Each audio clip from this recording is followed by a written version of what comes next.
I went to my ex's wedding, and of course it did not end well.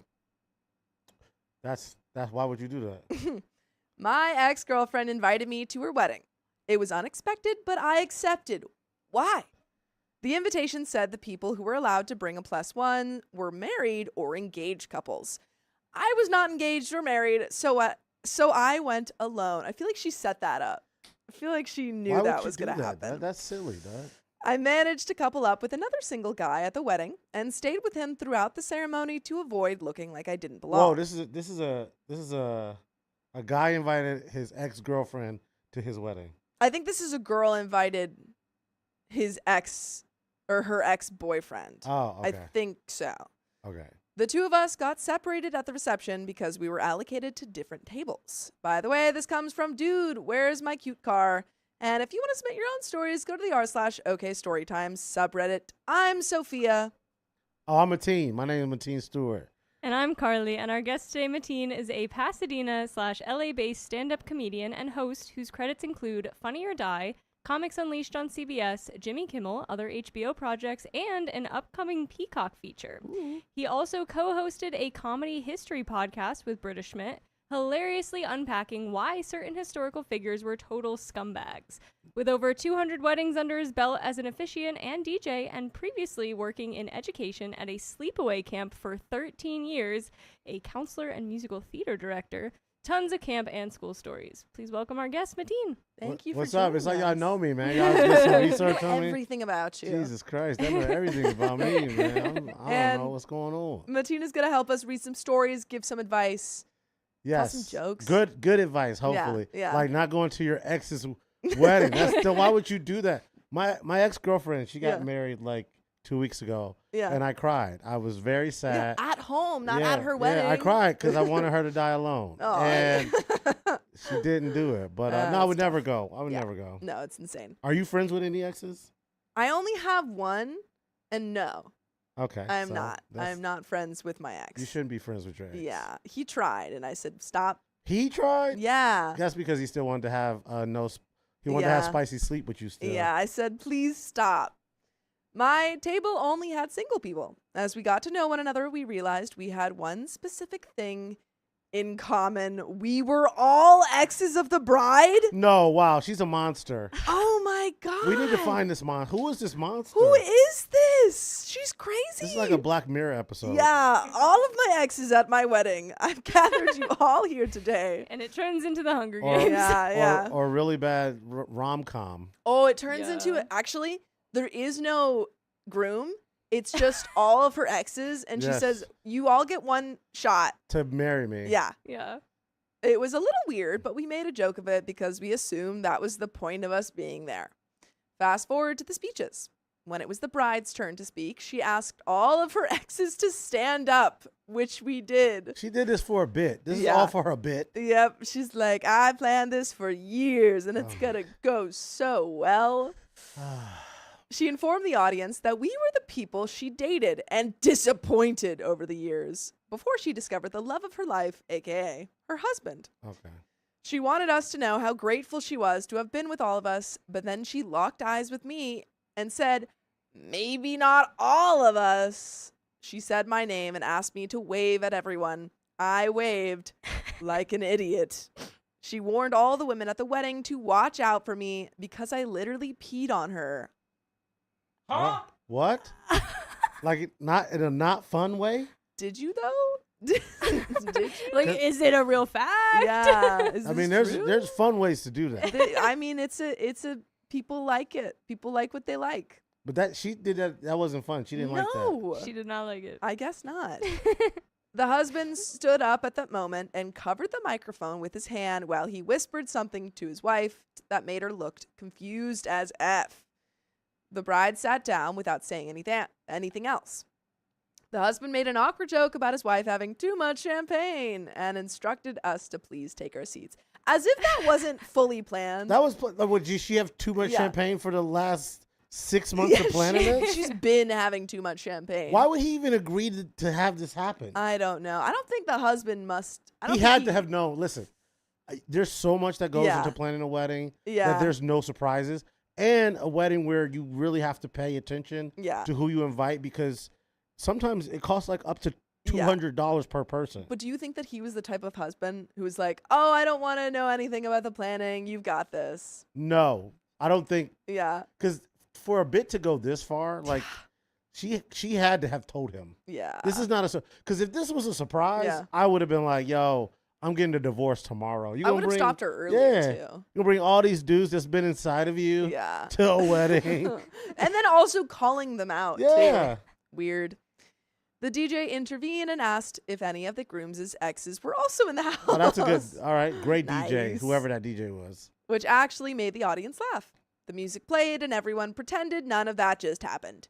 Except for me. I got the F out of there as soon as the lights dimmed for the disco ball.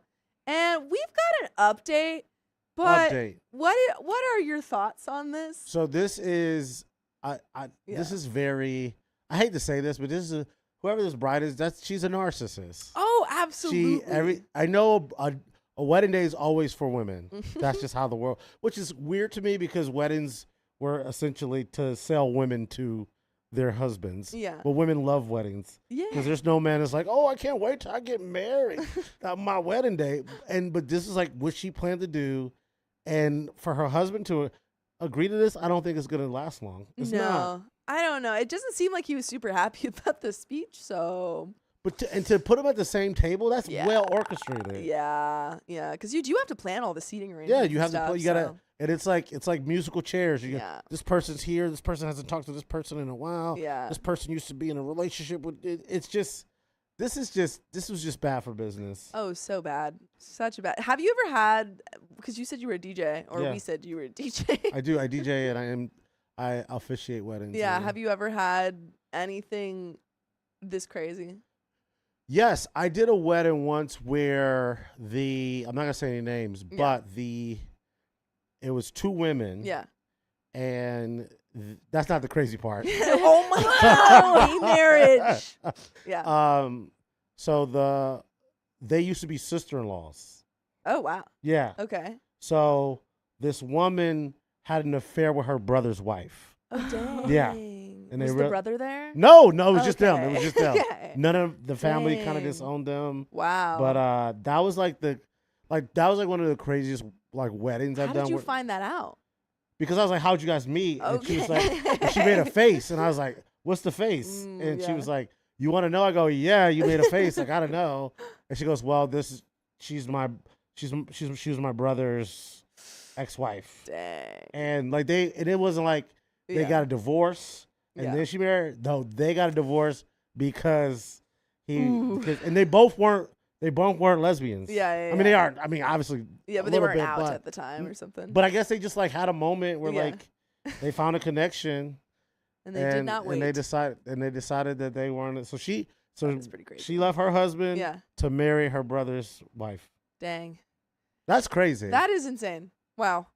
But we've got an update, so let's see if this story gets any crazier. Okay, let's see. A few people who were at the wedding decided to reach out to me afterwards. I did a little breakdown.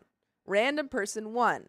The guy managed to find me on Instagram, and he introduced himself as a friend of the groom and said he was going to make me pee myself if he ever saw me anywhere near his friend or his friend's wife again. Why are you getting attacked? You didn't invite yourself. Wow. That goes against all the bro codes, man. Absolutely. Like, why would you reach out to this man? Yeah. What are you doing, dog? So weird. I like the callback to the pee, though. Yeah, he was like, "This is I'm gonna make you so pee funny. yourself, bro." What the? He's like, what does that even mean? You peed on my girlfriend. You're gonna pee on yourself now. It was a friend. It wasn't even a groom. Oh, I missed that. Was no, it was a friend. Okay. Like, come on, bro. Like, do you think that he just was sitting at home and he was like, "Oh, this is gonna be so good." Yeah, he was so proud of happy. himself. Yeah. That honestly, if I got that response, I'd be like, "Are you gonna make me laugh?" Right. Yeah, here's the thing. I just don't understand why this person would do this. I don't know. There's nothing good can come from this. Nothing. Just for the longest inside joke of all time. Like, yeah. It was 10 dudes. Funny. Yeah. Right? Yeah, something like that. She had a lot of exes. Yeah. But and also I'm impressed that they all came. Yeah. That's another thing. Yeah, why were they all there? Why would they all agree to this? I don't know. I want to know what other tables she had set up like certain ways. She had like frenemy table. Yeah. Teachers that she hated. All the girls I bullied in high school. This is insane. Fellow single friend I made also reached out to OP. Dude's dad owns an umbrella business or whatever, and he's been trying to sell me umbrellas, even though at the wedding he joked about their umbrellas being poor quality and absolutely not worth buying. Apparently he was wasted when he made that joke, and now he's spamming me. That feels like when people reach out to you and they're like, do you want to buy Cutco knives? Yes. Oh, have you ever sold Cutco knives? No, I didn't, but Dude, I went. did. I've never sold. I went to the thing. Yeah. And to get, because they would pay you like $600 if you go to the seminar. Yeah, yeah. And I went. It was pizza. And no, it's $500 in pizza to go to the thing. Yeah. And I never sold any. Yeah. But I did steal the set that they gave me. So. Well, at least you got some use out of it. Yeah, I did. I'm surprised you guys know what Cutco knives are. You know what? Or at least I had kids from my school who would like come or text me or come to like our house or something. I don't remember. I remember like one it was like guy Cutco came to our knives. house. It was Primerica. That was another one. Yeah, all of the pyramid. There was another pyramid scheme to sell like video phones. What? Yeah. I didn't get that one. My ex's ex also reached out. One of my ex's exes DM'd me on Instagram and wanted to know if I really peed on the girl we both dated. I said I did consensually. Okay, so he consensually peed on her and she tried to shame him for that? Yeah, it's like you asked even though you to. peed on me. Yeah. It wasn't like he was drunk. It was like in a fun, like I said, in a fun way. Exactly. She was into that, hopefully, it seems. She said she consented. Yeah. So that's weird to bring up when you consented to it. I know. Based on his follow-up questions, I could tell he wanted me to provide more details and for me to be as descriptive as possible. What is this going guy's on? weird. This whole group of people is weird. So strange. Which made me feel like he might be getting off or just taking the piss. Taking the piss. Either way. Pun intended. Did he say that? He said pun intended. All right. Either way, I tapped out of that awkward Q&A as soon as he asked for my number so that he could create a group chat with all the other exes from the wedding. Stop. He's never said it in so many words, but it was implied that he wanted the others to share their intimate experiences too, which was effing weird. That is so weird. That is insanely weird. I would not talk to anybody who reached out to me about this wedding. I would just block them. Just block? Like, why are we still talking about this person? I don't know. Random person 2. This person never identified themselves or bothered to at least send me a DM, but their Instagram profile showed their ID. I still don't know who they were, but their pronouns were they, them, which I'm only mentioning because I'm using said pronouns to show more respect to them than they showed to me. They targeted the comment section in my last Instagram post and randomly replied to people who commented by telling them that I peed on their best friend who just got married. But that makes it sound like you did this like recently. Like he was at the wedding. Was like, hey, look at this. I'm everywhere. That's not what happened. People try to make everything about themselves. Truly. Like this is they are annoying. Yeah. Why would you even? Why are you even leave this man alone? He's just living his life. He should have just said no. Yeah, he should have. If he would have said no, none of this would have happened. Yeah, it's the inciting incident that started everything. Moral if he just would have said no. Yeah, say no to more things. Yeah, just say no. Yes. I blocked them, disabled my comments, and made my account private, but the damage was done. Friends, family, and coworkers who managed to read the messages sent to them before I disabled the comments contacted me to find out if I actually peed on another person. Why are so many people so interested in this? To this pee. I truly, if I found out that like a friend or a coworker or like something like that had, engaged in some sort of like water kink. Sports. Yeah, water sports, golden shower, etc. I'm not asking them any more questions. I am leaving that to them. Unless you want them to do that. Unless you're interested in them, then you can reach out to them. But otherwise, that's it. You leave them to their own devices. I was honest about what happened. Why? I guess he wants to make clear that it's consensual now, but Well, she left a rocket out there Yeah. that didn't go anywhere, and Yeah. then so no one knows. There was a lot of ambiguity behind it because Yeah. like he peed on me. She Yeah. called him. She called him out. She could have Yeah. not said anything. She didn't have I don't even to. know this person. I hate them. Yeah, she sucks. I was honest about what happened, but only with the people I considered close. The husband reached out. Come on, B. I almost didn't answer when I noticed an unknown number calling me, but I did end up answering the call and realized it was my ex's husband. He said I was the first of 4 exes he was calling with an apology on behalf of his wife. Okay. Okay. Well, I mean, you don't have to do that, bro, but Yeah. kudos to you, bro. Truly the only nice person out of anyone that's reached out to OP. Well, he seems he seems like the only rational Yes. person. But you should have not allowed this. Yeah, I At would your have cut wedding. that off Yes. way earlier. He wanted me to understand that he was traveling for work during most of the wedding planning, so he apparently had minimal involvement, which actually suited him because his wife made him feel like she had everything under control. All right, so he's one of those husbands like, I'll Yeah. just show up. Yeah, so he didn't know anything. God, that's why it takes 2, That's on bro. Exactly, that's on you, bro. Yeah. He joked about her trying to gaslight him into believing she informed him about her exes beforehand, but he remembered no such conversation. He made it sound like it was something funny because he never expected us to actually show up, even though we had to confirm we were coming. The longer I listened to him, the clearer it became that he was gaming while talking to me. As a gamer myself, okay, come out. So he was like playing a game. Yeah, he's Yeah, like, wait, not one like second. he's like Manipulating. Yeah, okay, Yeah, that's yeah. what I thought. All but right. it seems like Yeah, he we're was gonna get a texting game or name. calling OP, and he's like, "Yeah, I'm really sorry about my wife. Oh my God, wait, hold on, die. Yeah. I don't know if that's a combo that he should have been doing. like I could just imagine him with his phone like, yeah, man, Yeah. I'm just hey man, I'm sorry Definitely. my wife is okay, wait. Kill. Yeah, that Exactly. As a gamer myself, I automatically recognized the mechanical sound of those passed away by daylight It's- generators. It's the song. It's the game name is Oh, blank by yeah, daylight. yeah. Yeah. Generators in the background. Dude would repeatedly pause mid-sentence to do whatever he needed to do in the game and then forget the last thing he said. I eventually asked if it was a bad time, but he was like, I'm on my honeymoon, bro. It's all good. he's on his honeymoon doing this. He's playing video games on Dude, his honeymoon? Or calling. I hate these people. I hate yeah. these people so much. I don't think the honeymoon is going well. No, man. On a honeymoon, you're supposed to be Yeah. doing all the spicy sleep. What's Mhm. that what we Spicy call it? sleep, Spicy exactly. sleeping.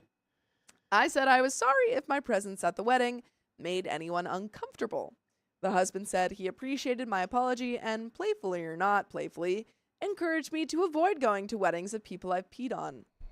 Again with the pee, dog. Why Come is on. everyone bringing this Leave up? it alone, dog. Leave the pee alone. Yeah. I said I learned my lesson. By the way, I hope that you guys learn to listen to full episodes of stories just like this, because you can go to Spotify, Apple Podcasts, or iHeartRadio and search up OK Storytime. But there is a little bit left to this story. Do you have any final thoughts? I have some final thoughts. Yeah. Don't invite your exes to your wedding, Mhm. and don't go to your ex's wedding. Yeah. It's pretty Unless simple. I was gonna say unless you have kids with them, but like, still no. It's Yeah. still weird to me. Yeah. I think there are very specific and few circumstances where maybe you're, friends and it's like super platonic Yeah. and that's it. But like only if the partner If you were- also agrees. Yeah. and If is you cool have with children with them, Yeah. and you guys are on good terms, Yeah. then you can go to the wedding. Yeah. Because a lot of as a man Yeah. that lives in America, Yeah. a lot of men have to pay alimony Yeah. until their exes get married. So in that case, it's a celebration. So if you You're want to like, go and "Cool." celebrate, like, yes, I don't have to pay for anything anymore. Do that. But other than that, if Don't. you weren't married to this person, Yeah. don't go to their wedding. Yeah. Don't do it. It's just a bad idea. But there's a little bit left to this story. So we're going to finish it off. Okay, it's more. Yeah. The husband literally said nothing for like 5 seconds and then asked, "What lesson?" Like he no longer had any idea what we were talking about. That was it for me. I was done having a conversation with someone whose attention was obviously elsewhere, so I said I had to go. The husband thanked me for calling him, even though he was the one who called me, but I didn't care enough to correct him. I just said goodbye.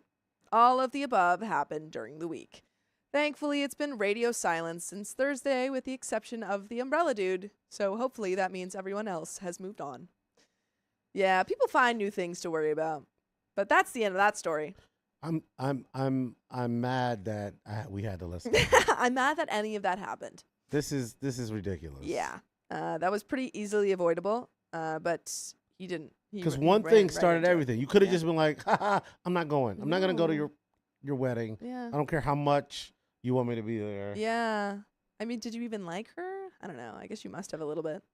But that's the end of that story. And we've got some questions for you. I got some answers. Amazing. And before we get into those, could you introduce yourself and tell us what you do? Yes, my name is Mateen Stewart. I am multi-faceted entertainer, multi-hyphenated. I'm a comedian, actor, writer, podcaster, dad. I also do a lot of weddings, and I officiate weddings and DJ weddings. My company's called Married by Mateen, and I host at the Hollywood Improv on most Sundays, and now I'm the host of the TMZ Comedy Crawl on Fridays. So if you want to come check us out on Fridays. That's pretty much me. I'm a Detroit native, but I grew up here in LA because I've been here most of my adult life. So yeah. And Mateen's gonna help us read some stories and some questions. Yes, I'm gonna have to read. So I'm gonna read some stories. Yes, I got hired at a 960 on my SAT, so I'm smarter than Gavin Newsom. Yeah, we actually knew that. That was why we brought you on today.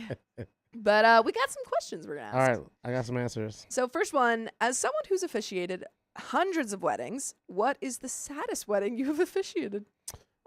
When you say saddest, you mean like... And that's up to interpretation. Okay, that is up to interpretation. Yeah. I did officiate a wedding where the husband was dying.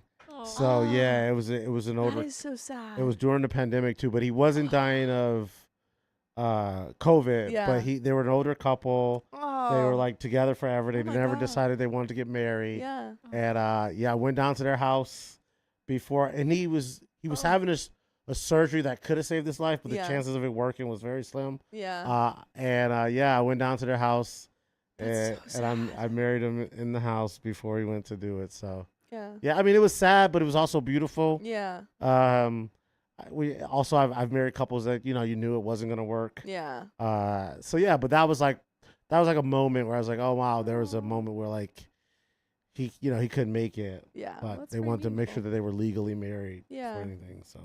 That's also beautiful. Yeah. The next question is, what is the most shocking couple you have wed? The most shocking, the couple that we mentioned before. That was pretty. That's a good answer. Shocking. The sister marrying her brother's wife. Yeah. That there's so many other people. Yeah. You could have spicy sleep with, and you could decide to jump into bed with your brother's wife. That's just off, that's just off limits. You're gonna break up and they had kids. Yeah. And it wasn't like they were just married. They were like established married couple, and they were like, she was like, we weren't even like miserable. It was just like a thing that happened. And then we got drunk and we just kept doing it. And then it just became like, oh, we fall in love with each other. And I was like, man, this is wild that you guys are telling me all of your business. I just don't know how you can get over the guilt of that, of cheating, especially with your sibling's partner. Yeah, and then breaking up two happy homes. Yeah. Where, I could see if the brother was abusive or, he was a jerk. Yeah. He was an a-hole, but she was like, nah, it was just. He was lovely. Yeah, he was a good dude. And I mean, I feel bad for him because he never saw it coming. Yeah. And then you lose your wife and you lose your sister. Yeah. Because there's no coming back from that. No. There's I hope that he has created distance between those people. They did because they, like I said, no one was at their wedding. Yeah, and, that's tough. If you guys see this, I'm sorry. I'm not going to say your name. But yeah. You shouldn't have did it. I didn't sign no NDA. Yeah. Next question. Yes. What's your most memorable in-law or family member causing chaos moment while you were officiating a wedding? I've had multiple grooms or brides that ended up like getting too drunk and not being able to finish. Bride threw up all over everybody on the dance floor. Oh, that's tough. I had a groom. This was a Navy wedding, so they were like super young, and at first I thought they were just marrying but he was like, yeah, I gotta get shipped away, but I love her. They both were 21. Yeah, and he was dancing. He was so drunk, and he just face planted on the dance floor. Yeah, he broke his nose, lost a tooth, and they had to get him out of there. But my God. Yeah, those are pretty crazy. Most weddings, I said, pretty simple, pretty standard. Straightforward. But yeah, that was pretty crazy. I did a wedding recently where the food truck had a car accident. So they didn't have food at the wedding. They had to they had to order pizzas. Okay, well at least they had a solution. That was always an option. Yeah. But yeah, that's pretty much like all the craziest things. Yeah. That I can think of. Those are pretty good answers. Yeah. Next question. When you were a camp counselor, who was your favorite kid, or what? Like one of your favorite kids? That's a good question. I worked at a camp in Pennsylvania called Camp Chinawanda, and then I worked at another camp in New York called Camp Chattagay. My favorite kid, oh man, there's so many different kids. There was this kid named I don't know if he was my favorite kid, but there was this kid that used to write raps all the time. And I'm like, man, nobody want to listen to your raps, bro. Whatever. Yeah. But now he's like a famous rapper. Oh my God. Yeah, and you did not support it. No, I was like, you're a Jewish kid from Long Island. You're not the Beastie Boys. No one want to hear your raps. Yeah, no, he's a famous rapper, and all of his raps, he's like, the team thought I couldn't do it, but now I'm doing it. Yeah. He was like one of the most memorable kids. Yeah. Shout out to my man Hoodie Allen. Yeah. Yeah, but he's very successful. But I remember like him writing raps when he was like a little kid. That's and now, so cool. Yeah. They'd be like, my man Markowitz, he got rhymes. I'm like, he ain't got no rhymes, man. That's really cute. I love that. Next question. You hosted a podcast about historical scumbags. Yes. What's one historical figure who seemed respectable on the surface, but turned out to be way worse than people realized? So we did 20 episodes of Scumbags of History. Yeah. And so our first episode was Mother Teresa. Yeah. I've actually heard a little bit. I've heard a little bit of the bad stuff. Yeah, Mother Teresa, who was supposed to be like a patron saint of whatever, but she was an awful person. She thought that the people that had leprosy needed to suffer because God wanted them to suffer. Another one was Mahatma Gandhi. Also heard about this one. He was pretty awful. Walt Disney, awful man. Who else that you might be shocked of? James Brown was pretty bad. Yeah, so we did 20 episodes, but Mother Teresa was like the one that people didn't really think about. Coco Chanel, also Nazi sympathizer.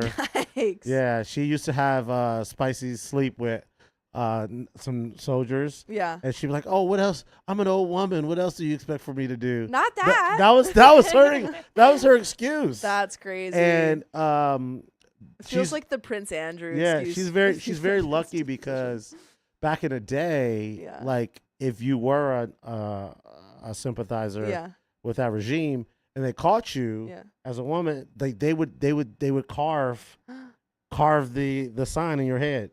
Yeah. Who? The U.S. government. Dang. Jesus. Yeah, so if you were found to, like on that Inglourious Bastards, they would literally carve it in your head for people to know that you were part of this part of the problem. Yeah. But that's the top. Most people that we look up to are scumbags. I mean, that's just they always say never meet your heroes because you're always going to be disappointed. I feel like you can only look up to them as like figureheads. Yeah, it's like as caricatures and not because we don't see people as real people and like they have a lot of like issues. But I'm trying to think who else. But yeah, Gandhi, Gandhi and Mother Teresa, I think, were like, those were our first 2 episodes. Yeah. And everyone was like, what? Not like, Gandhi and Mother Teresa. Well, Yeah. I mean, Mother Teresa's like synonymous with being good. Yeah, and like, being perfect. And here's the thing about her is she made millions and millions of dollars, didn't live an extravagant lifestyle, but no one knows where her money is. And at any given point, if she was to take her money out of the bank, they said that the Vatican wouldn't have been able to like afford. Oh, so it's all because funding. she had so much money. Yeah. So like, you know, when you go to a bank, they say if everyone remove all their money from the Vatican bank would not have been able to afford all the money that she had in her account if she was wanted to withdraw it. Yeah. So, to this day, they still don't know where her money went or what she did with it. And then, probably not gonna find that. But we've got another question. Okay. Let's see. You've officiated weddings where couples have gotten remarried after divorcing each other. What's that dynamic like? And do those second chance marriages feel different from first time weddings? So yeah, I've done weddings where the couple have divorced and decided to get remarried. That's interesting to me. And one of them, it was like they got married young. They went and lived their lives, married other people, and then they rekindled to get married again. Yeah. In their 40s. And it was a thing where it's like, oh, hey, haven't talked to you in a while. Like, how's it going? Like, oh, yeah, I just got divorced. And, oh, me too. Let's hang out. Let's. And I think essentially when you deal with people, you know, being familiar is a thing that works a lot. That's why a lot of times people get married to like classmates or coworkers and things like that. But yeah, they seem to have grown up because they got married when they were young, and you know it didn't work out, and they were able to rekindle and come back. But a lot of times those weddings don't last. So what the numbers are pretty crazy. Yeah. When it comes to like getting married, like marriage is not a thing that's very successful. Yeah. Holistically. We've read a lot of stories. Yeah, holistically. And then so you see like 70% of marriages last or whatever. 70% is higher than I thought. I'm sorry, like 50 something. Oh, okay. That went down. Yeah. All right, never mind. Like 58. Okay. Of heterosexual male women. Yeah. Yeah. Gay men, they have the most successful marriage rate as far as succeeding. Yeah. The least successful rate of marriage is the lesbian weddings. I have marriages. heard that that is slightly skewed though, because it's based off of queer women divorcing their husbands and then marrying. That's what I heard. From what I know is they're married to each other. I'm speaking specifically married to each other. And also those weddings, believe it or not, mostly end because of domestic violence. Oh, dang. Yeah. Because when you're the same size, it's easier to want to fight. I guess so. Stop that, guys. But we got another question. I have another answer. Between stand-up, officiating weddings, and working with kids at camp, which environment has given you the best material for comedy? Oh, wow. Okay. Well, stand-up is, I report on my life. So anything that happens in my life. I tell jokes about, I was a teacher too for a bit. I have a few camp stories that I tell on stage. I was told I have to stop using people's real names, but it's funnier with the real names. Do you have a favorite camp story that you can tell? Yeah. So we had this brother and a sister at our camp, and their last name was Seaman. Oh, that's tough. Yeah, we had a Dickman, a Seaman, a Shavitz, a hand worker. These are all last names. Dang. And they called everyone by their last name at the camp. So we had one girl, her name was Seaman, and she had a brother, his last name was Seaman. Yeah. And we had this guy, Steve Max. Shout out to my man, Steve Max. He came and he did a Simon Says. He was a Simon Says guy. Oh no. And so one year he picked this girl, Rachel. Yeah. And like he balanced her on his chin in his chair. Like that was like his last thing that he did. Okay. Yeah. And so the next year he picked, because he always picked the smallest kid, he picked her brother, Jarrett. Mm-hmm. Okay. So now he's balancing Jarrett in a chair. Yeah. Right. And then this one kid stands up and goes, semen on your face, semen on your face. No. But then the whole camp, even adults, Yeah. just starts like 400 people start yelling semen on your face.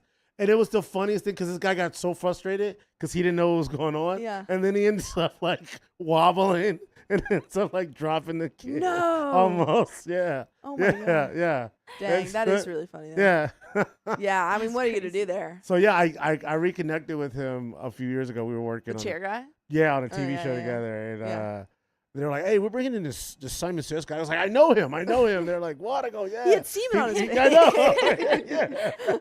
They're like, Yeah, what? he had- I'm sorry? Yes, it's a real name. It's, Yeah. It's, I'm not going to say their first names because someone told me I can't say their first names. but- Yeah, we had a kid, not in my grade, but in my school, whose last name was Condom. Condom. Mm-hmm. Yeah, really? Yeah. Condom. Mm-hmm. Yeah, names tough. are crazy. There's a guy, he's a college football player. His name is Noah Kanega. Oh. And it's Knigga. That's his last name. Yeah. A white guy from Indiana. Oh, yeah. that's even Yeah. tougher. Yeah. that's harder. Yeah. Yeah. He plays for Eastern Michigan. Yeah, And- you really have to pronounce that in a yeah, certain way. Kanega. Yeah, Yeah. And there's another football player, white guy too. His name is Luke Nigaman. It's Niggeman. Oh, Yeah. I would just never say my last name. I think I would change my last name. You think you Yeah. would change it? Well, they're with NILs now. They're Yeah. making a killing out of it. They're Yeah. like, there's like people are really That's embracing. true. I even have a Kanega hat. He sent it to me because I thought it was so Oh, cool. that's nice. Yeah. I His love sister that. is Nada, Yeah. not a Kanega. No, I'm kidding. What? You thought no, but his real name Sophia is was in Yeah, that. he's like, really? Wow. His real name is Noah though. Okay, Shout out to my okay. man Noah Kanega. Wait, that's crazy. Yeah. Wow. That is Okay. crazy. You're not even gonna say it. She's like, you're not about to get me. But, I don't know. I'm not just, gonna say it. I'm just listening. I'm just here to. What was observe. Condom's first name? I can't say. Okay, I know it, but I Oh, can't say. It's not anything funny. It's just like a name. Condom. Yeah, but that's her last name. I won't out her. I knew a girl. Her last name was what was it? Hadcock. Mm. Oh, Yeah. There's some Such unfortunate last bad names. ones. There's some. There's Would some you change tough your name ones. if your last name was Hadcock? if my last name was anything remotely just like Crazy. crazy, I think I would seriously consider it. Or Well, just the fact that I know it was probably gonna change Yeah, when I got married. that's what I was gonna say. I You feel like would change your there's- name if you get married? Oh yeah, Because right now, I have no intention of changing my name because I like my if last your name. last name was Condom, would you Yeah, change maybe it? I Yes, would you'll change get married it. I at think I would at get 15, like the 1800s. I have to get married right Yeah. now. The Who's got a first good question that name? you ask the person, what is your last name? Yeah, Is yeah. And it if you were good? married a guy with a last name Condom, you were I like, would know. Oh. You're changing to my last yeah, name. then yeah. you're taking mine. Yeah. But I guess like the etymology of it wasn't always That what what it is the Carly? Can we look up the etymology Of of condom. Yeah, please, Sure. thank you so much. And guys, these aren't TikTok. You can't call us out for these words because last they're last names. names. They are last names. And that would These be are rude real of you. people. These If are you want to people. look, Noah has a TikTok, so yeah, yeah. these are real names. But we're gonna Unknown find that out. origin. Unknown Um, origin, often said to be named after the physician who invented it, but no such person Oh, has that been is so traced. crazy. So maybe she's related to the To the physician guy, who she's the invented it. originator of the guy condom. I hope that she has Wow. like a lot of That family happens money. a lot. Yeah. You know burpee. Like I Burp. thought, like the exercise the- of oh, burpee. yeah, I thought it was yeah. called a burpee because you want to like throw up Burp, yeah. afterwards. But it's named after a guy. His last name was Burpee. And he just invented that. Yes. He's like, guys, watch this. Watch Yes. this. He's like some fit Navy Yeah. dude. Okay. But that's so crazy that the guy that invented condoms. Yeah. That's it. It's just like this is well, what it's called we've now. got some good ones in the chat. One Yeah. being, wait, where'd it go? Evil Mochi 93. My maiden name was Wyckoff. Wyckoff. That's a road in New Jersey near where I am from. I knew a lady with her last name was Wyckoff too. Yeah, No way, we maybe it's drive the same. past it though, and we do go, oh look, it's Wackoff Road. Yeah. So my last name is Donner. Mhm. And if you know like anything about like Donner Party and stuff. Donner Party. Yeah, okay, so maybe it's just a California thing. What's a No, Donner Party? I don't know. Yeah, so the Donner Party is a famous Was that the big party that the movie was about? N- No. I don't know what movie. Like, what was that movie? That big part. Anyway, go ahead. Yeah, so they were a group of people, like settlers, who traveled from, I believe, Illinois, they were trying to get to the West Coast, and they went through what is now called the Donner Pass over the mountains. I've heard of Donner Pass. Okay. Yes, and it's named after them. And they get stuck in terrible weather and end up having to eat each other to survive. They mostly don't survive. I think most of them do. So these not are your live. people. Well, I'm not related to them. Oh, okay. But in 4th grade, we learned all about the Donner Party because it's a big part of California history. So now you eat people in 4th grade. Yeah, exactly. And I told my whole class asked me, "Are you related to the Donner Party?" And I was like, "Let me go check." And so I asked my dad, and my dad is, big fabricator. He lies. Okay. Yeah, exactly. And so he was like, absolutely 100%, you are related to the Donner Party. So I went back to my class and I was like, guys, I'm really, and everyone thought I was so cool. And we had a 4th grade play where one scene was the Donner Party play, and Donner Party scene. Use your time to shine. Yeah, and I was like, I have to be in this scene. And my teacher was like, of course you're related to them. Of course you're going to be in the scene. And I had a full death scene. I was the last to die. It was very dramatic. And then my grandma came to visit. And I was like, yeah, Grandma, like I was just in the Donner Party scene because we're related to the Donner Party. And she's like, no, we're not. We're from Poland. So they came over on Ellis Island. Yeah, Okay. yeah. So that was kind of devastating news for me. So are you Donner? Yes. Okay, yeah, Donner. yeah. It's a German last name. It means thunder. Thunder. Boom, boom. Yeah. I have a Donner joke. I and say Blitzen. my name is Mateen. It means strong in Arabic. That's cool. And my last name is Stewart. It means people used to own my family in America. Yeah, that's cool. But the first name, cool. She doesn't even want to laugh at it. I can smell the white guilt from here, man. It's raining. That's not cool. Because it starts smelling like Panera Bread in here. I don't know why. She's like, ah! That sucks. Yeah. Oh my God, my favorite thing is making young white people uncomfortable. Yeah. No, you're doing so good. It's okay. It's okay. I'm Keon trying. likes to do it to Yeah, us. we get a lot of practice from Keon. Listen, these are all facts. Yeah. TikTok, you can't shut them down. You can't No. shut us down. No, These are exactly. last names. Yeah. TikTok has not come for us yet. Oh, that's good. That's That's good. good. We're That's doing good. good. Yeah, if we just keep repeating, these are last names. These are last names. yeah. TikTok. But we have another story. All right, let's do it. Let's do it. Okay, I will count you in 3, 2, 1. I confessed getting married for money and what? This is a weirdly worded title. I'm going to repeat it. I confessed getting married for money and ruined my cousin's Idea. Oh, of maybe love. I confessed I got married for money? Yeah, I'm going to say that. Yeah. All right. Okay. Let's do it. 3, 2. I confessed that I got married for money and ruined my cousin's idea of love. Oh, what does that mean? When I was in my 2nd year of university, I found out I was pregnant with my current husband's baby. We Okay. weren't officially dating at the time because my husband was a pretty arrogant playboy back then who only did casual. By the way, this comes from Money Marriage OK. And if you want to submit your own stories, go to the r/OK Storytime subreddit. I'm Sophia.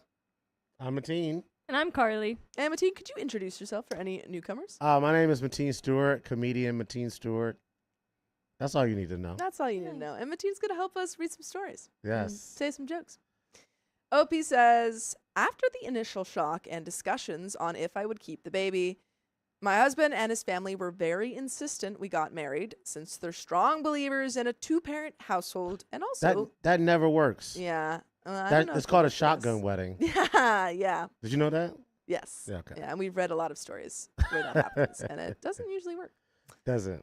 And also because my father-in-law is a semi-public businessman, and he thought this would reflect badly on him. Well, yeah, that's also such a great reason to get married. Yeah, she's pregnant. Let's get married. Yeah, he's like, no, the town. What will the town think of me and my business? This was in college? I think so. Okay. I said no initially for obvious reasons, but I eventually agreed to it when my father-in-law offered to pay off all of my student debt and make sure I could finish my degree after I had the baby. That is called a dowry. Yes, that seemingly worked out a little bit better for you. Do you have student debt? No, I actually paid it off. You paid it off? I paid it off at Wow. the end of this year. Oh wow. Yeah. Kudos to that. Thank you. You have student debt? I do not. You I do was not. very lucky not to have it.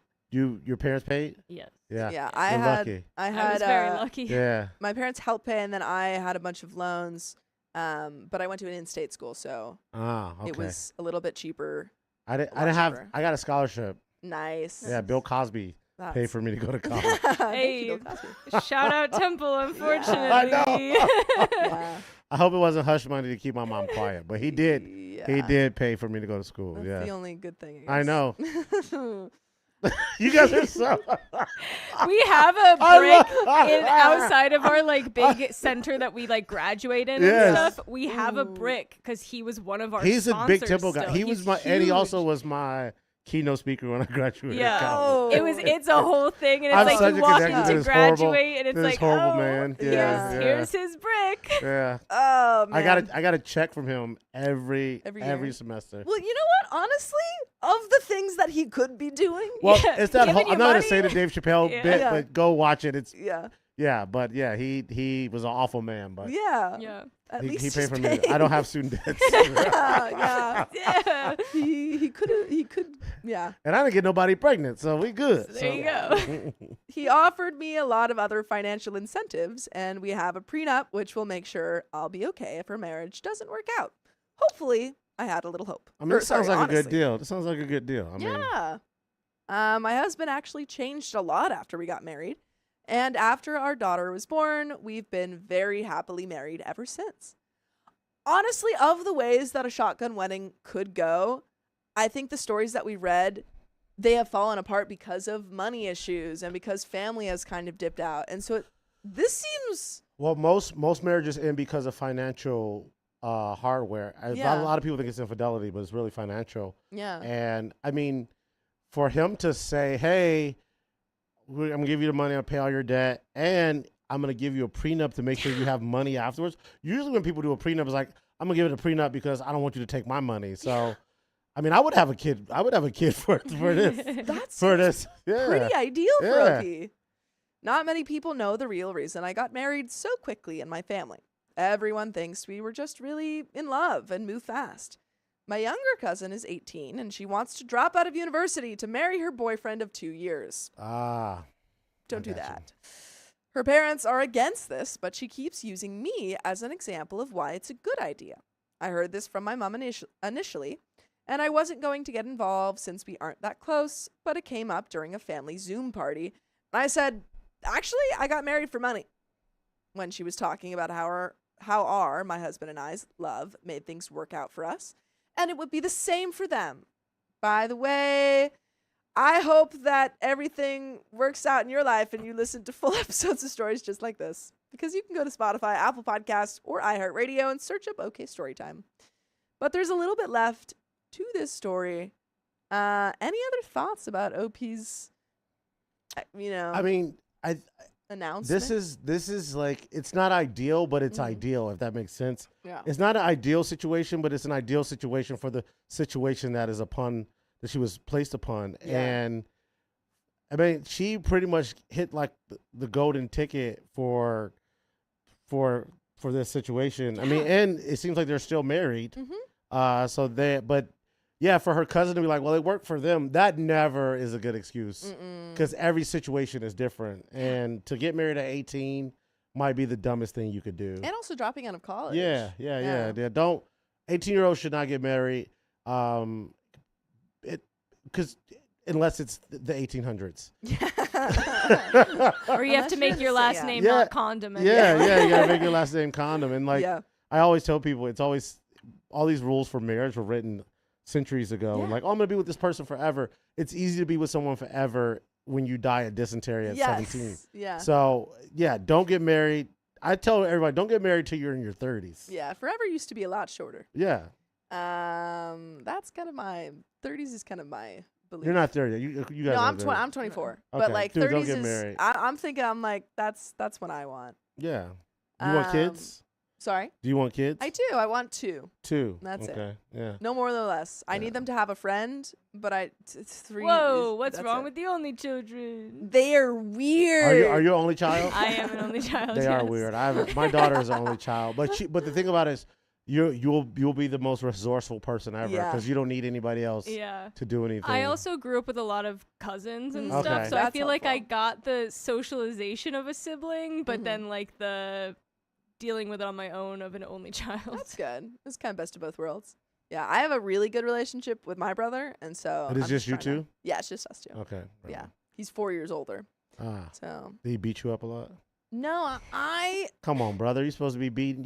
I'm an older sibling. I beat all my siblings. I didn't beat him up per se, but I did get him in trouble. Yes, they always do that. They always blame you for stuff. Yeah. The number of times I got in trouble for things that my brother and my sister did was great. But my mom and my dad made it up for it because I'm still the favorite. So. Okay, well there you go.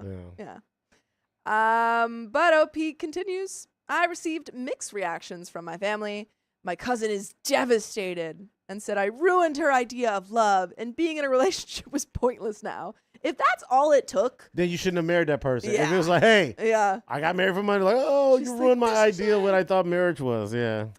One of my uncles took it incredibly personally and said I was a gold digger, and he felt awful for my husband and how he doesn't know where my mom went wrong with me. No, you weren't a gold digger. You was a gold digger. Yeah. You had a goal. They set you up for success. Yeah. You made it happen. This is, like I said, this is the best case scenario of a worst case scenario. For everyone involved. Everyone improved. You got pregnant from a hookup. Yeah. And then you find a husband and your entire college is paid for. Yes, you know what I mean? People get pregnant by broke mother. You know what I mean?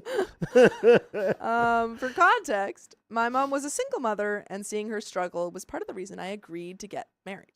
A few of my other relatives said that's something you should keep to yourself because it's disrespectful to my husband and our marriage. My cousin's mom is really happy with me, though.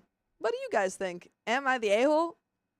No, there's in no scenario you're the a-hole. Yeah, at all. You literally, just told the truth, and also we're trying to stop your cousin from making a bad decision. The only a-hole you are the awesome hole. Yes. That is, I don't even know what that means, but I believe you are the awesome hole. Mm-hmm. You hit the jackpot. Yeah, absolutely.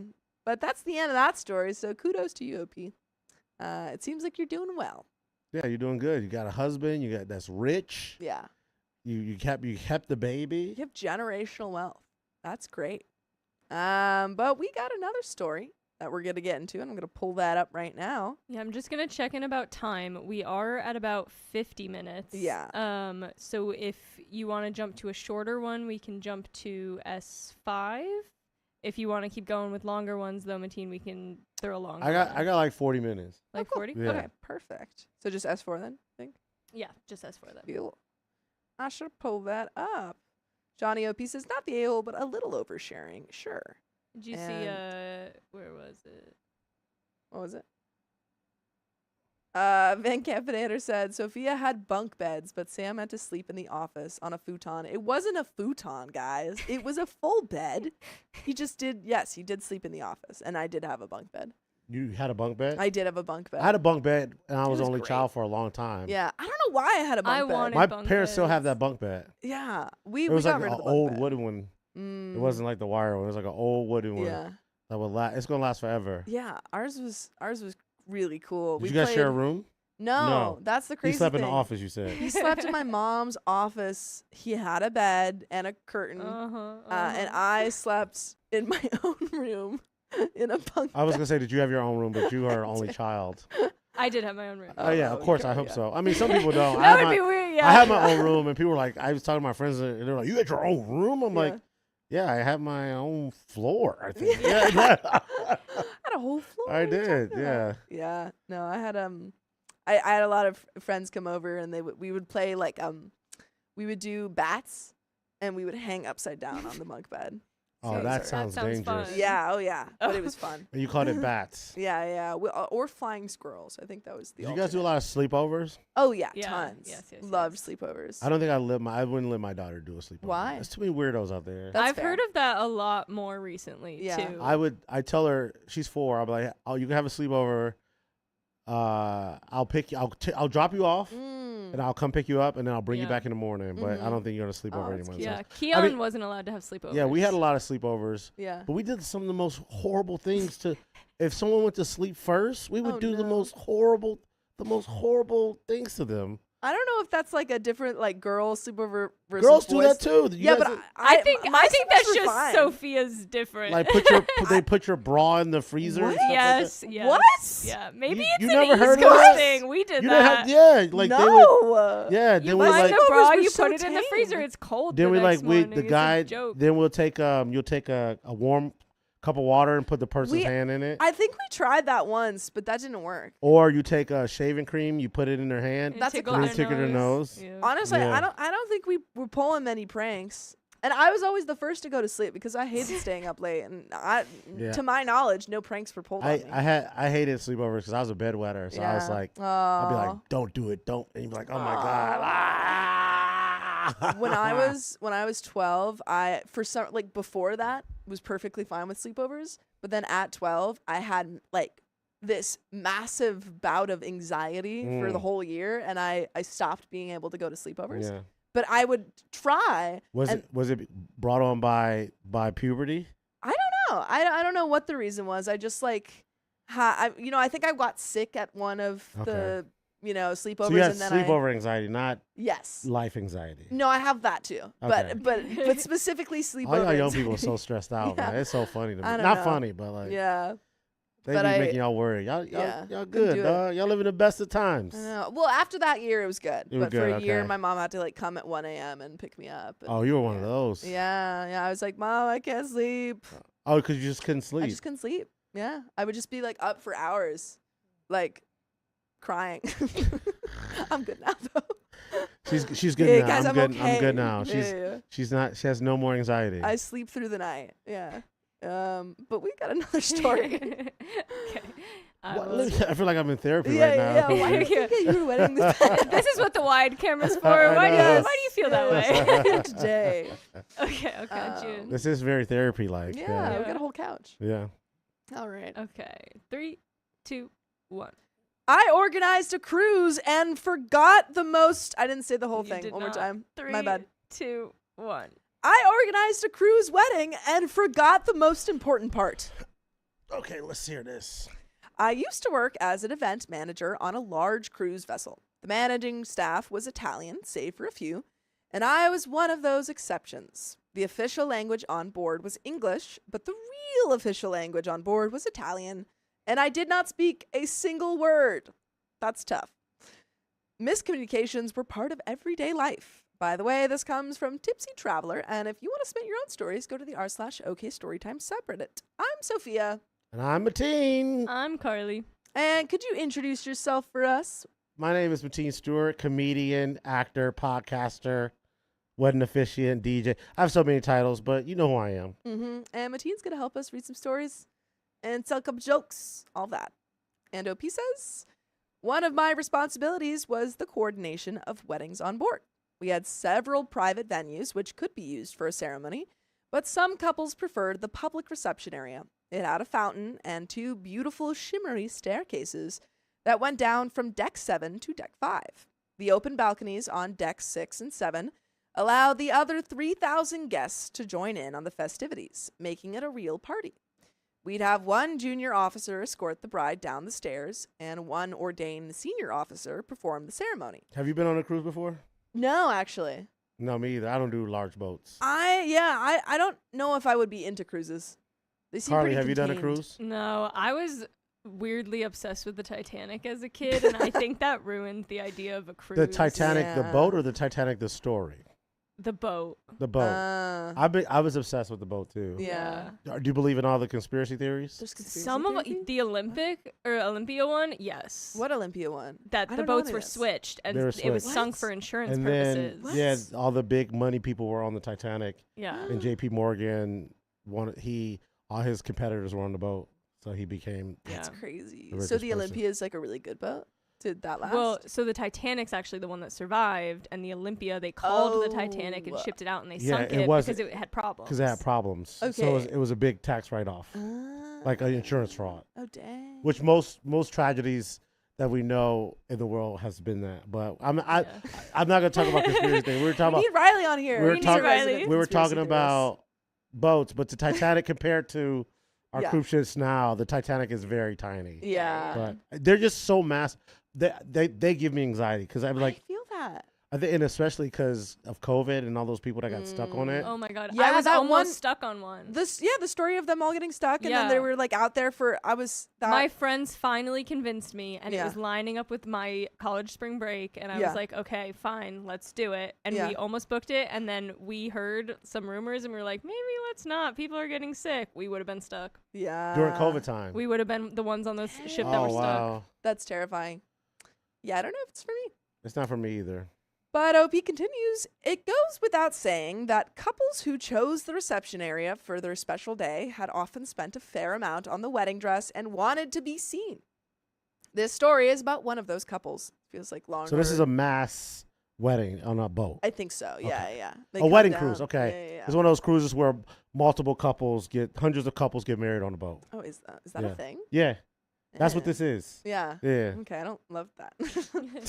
On this specific cruise, there had been a mistake with the bookings. We had 8 weddings booked in 3 days, which was an almost impossible challenge. I'd somehow managed to convince 7 of the 8 to use the same venue on the second day of the cruise, one after another. That's impressive. That is impressive. We started at 8 a.m. and ended that evening at 10 p.m. The only couple left insisted on using the reception area on the last day of the cruise. They had a very clear idea of what their wedding should look like, and had brought a list on board with special requests and details. The last day came, and by this time, the staff, including the officers and me, were tired. Tired people are prone to making mistakes. That's why they say it's worse to be sleepy and drive than actually be drunk and driving. That makes sense. Yeah. Which was definitely not convenient for a wedding like this one. So I was running around double-checking every detail. The ceremony was scheduled to take place at 9 p.m., and by 8 p.m., everything had been smooth sailing until I received a phone call. It was the bride in tears begging me for help. The back zipper of her beautiful, poofy, strapless dress had broken. Whoa! And because of all the pulling, the dress had also ripped.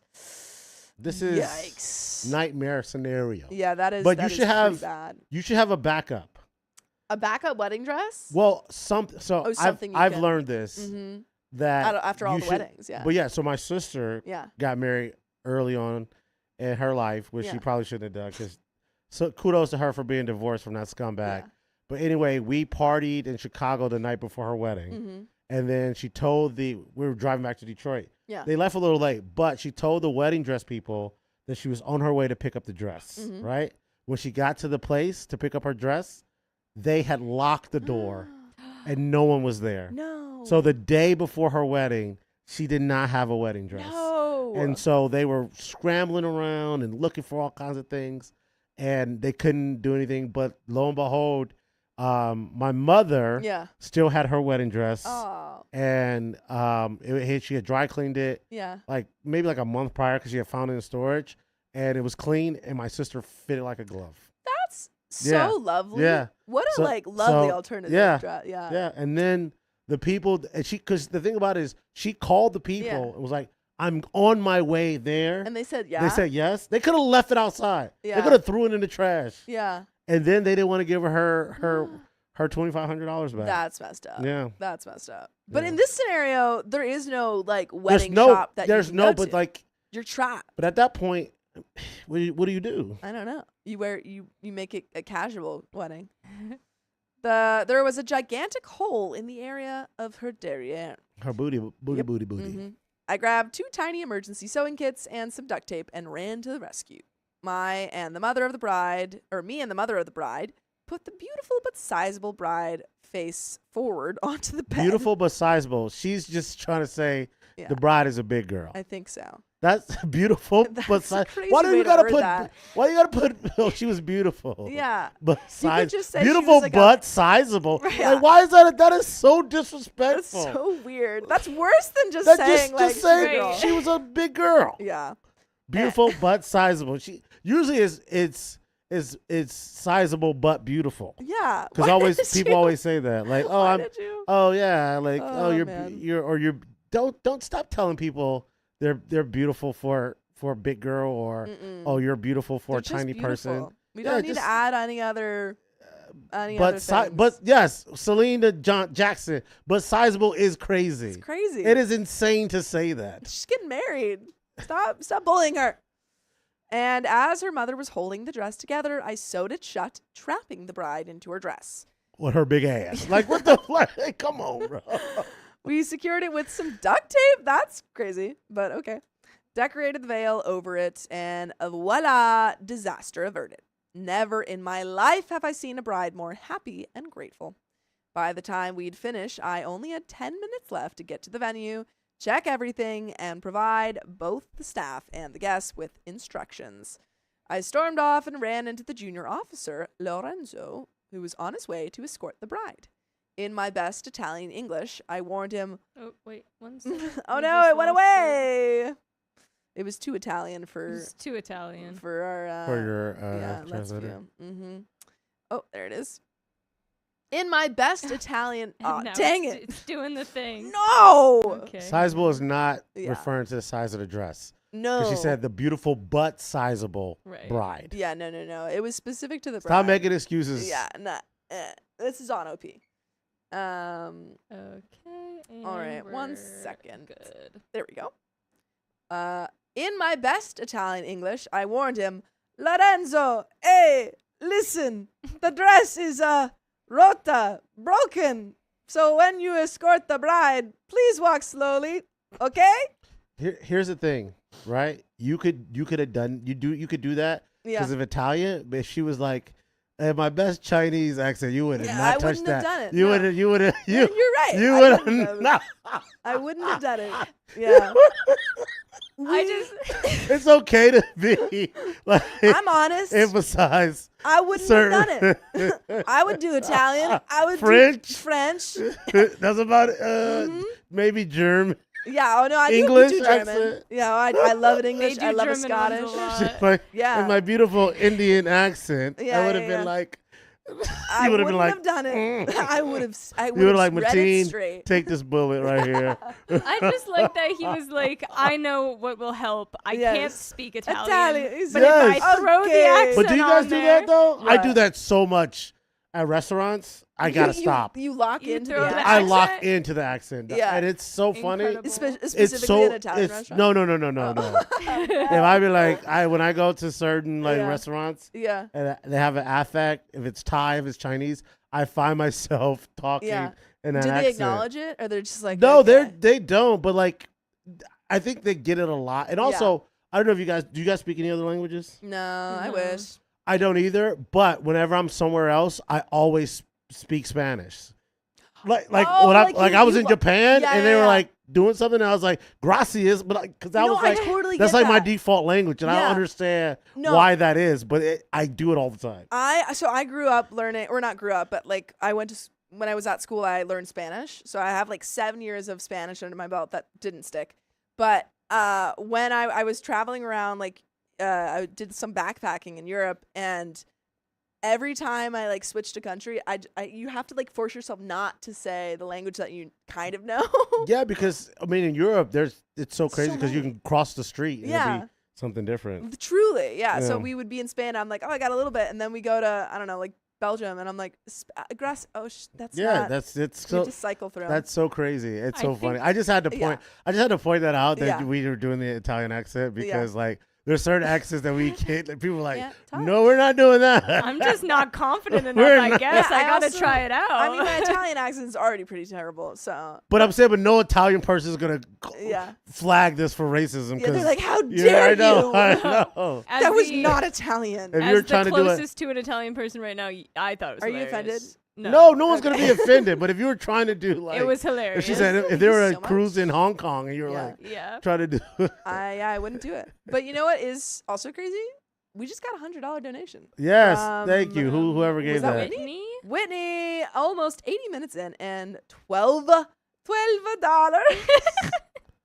Thank you. I think that was your Italian Yeah, that was my Italian accent. Yeah. You gotta speak with your hands. I also love that all of the hands are different races.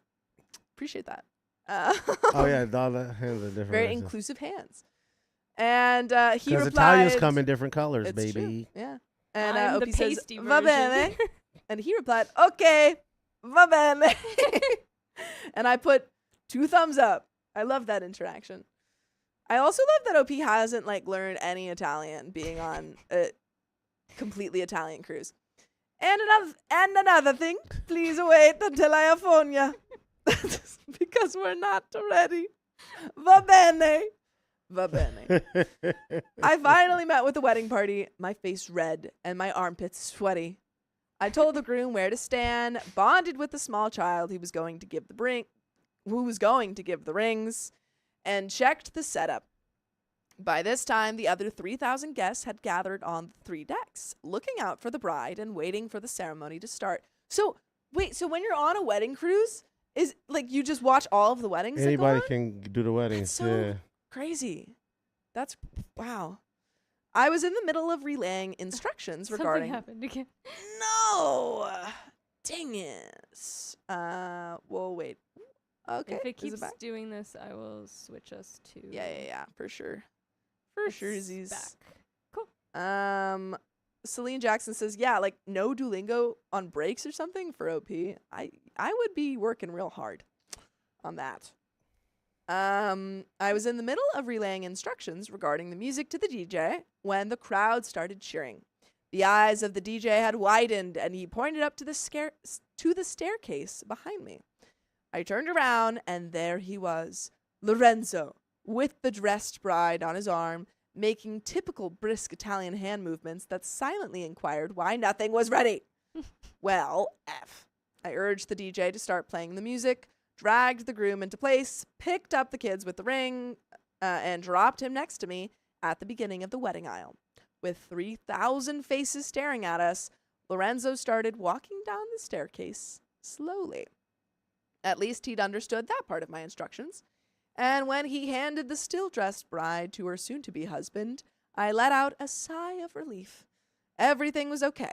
I straightened my uniform, the couple started walking down the aisle, and the DJ switched to the correct song, all good. What do you think OP forgot? Because I think I have a guess. The rings? Well, we know the little boy has the rings. The little boy has rings. Apparently. Oh, I don't know. What do you think they forgot? I think they forgot the officiant. That's my the guess. wedding officiant. Yeah. Oh, because the captain does the marriages on the things. I didn't know that. That's cool. So yeah, that makes sense. So the captain's I actually did a wedding on a boat too. Really? It was like a windy sailboat kind of thing, but yeah. And the captain did that. No, I did it. I did it. Right, yeah. right. But a captain can. Were you also the captain? A captain can officiate a wedding. Yeah. So usually on a cruise like that, the captain does the thing. So it's a lot of stuff to put on the captain's plate. With 6 steps left to the end of the aisle, the groom gave me a look of confusion. I instantly panicked and quickly went over the checklist in my head. Perhaps with all the stress and tiredness, I'd forgotten something. But all their specific requests were honored. What was he confused about? And then I looked aside. Behind the wedding podium was nothing. The ordained senior officer who was supposed to perform the ceremony was missing. Yeah. I nailed that. You did. You nailed it. I hadn't checked his presence. I looked at Lorenzo, whose eyes nearly popped out of his head. He took out his phone, but I thought to myself, he'll never be here on time. It's too late. 4 steps left. So with a red but straight face, I took a step aside and picked up the microphone. I signaled the DJ, whose eyes were possibly even larger than those of the junior officer, to lower the music. And then with 3,000 faces looking back at me. That's a lot of people. That's so many people. Have you ever been in front of that many people? Have I? Well, I mean, my graduation, but I don't know if that counts. But did you speak? No. It is alarming. Yeah. How crazy that is to be. I think I performed in front of 7,000 people once at the National Black Engineering Conference. Engineering conference? Yeah, NESPE. Yeah. So they had me do comedy there. Oh, cool. Okay. And I had to be Disney clean.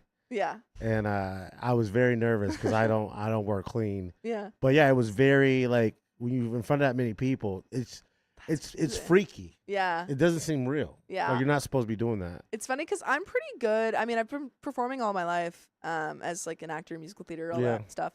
But I do have kind of a problem with public speaking. I do get like because it's different when you're public speaking. You're not a character, so you're not. You don't have any objectives and all that other stuff. You're just being you. So. Yeah. So I do get nervous when I have to like read things in front of like a small group of. Yeah.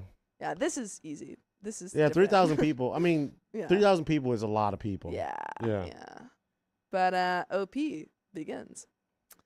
I cleared my throat and in my best wannabe ordained voice, I began.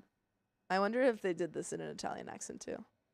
We have all gathered here today. That's kind of Irish. By the way, I hope you guys gather to listen to full episodes of stories just like this, because you can go to Spotify, Apple Podcasts, or iHeartRadio and search up OK Storytime. Like a pro. Look at that. Like a pro. Thank Look at that segue. Like a pro. That's right.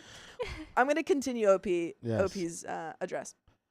Now, at this point, it might be relevant to mention that I have severe stage fright, but I knew that if anyone would notice that this was not the normal course of events, this couple's wedding would be ruined. I tried to keep my cool.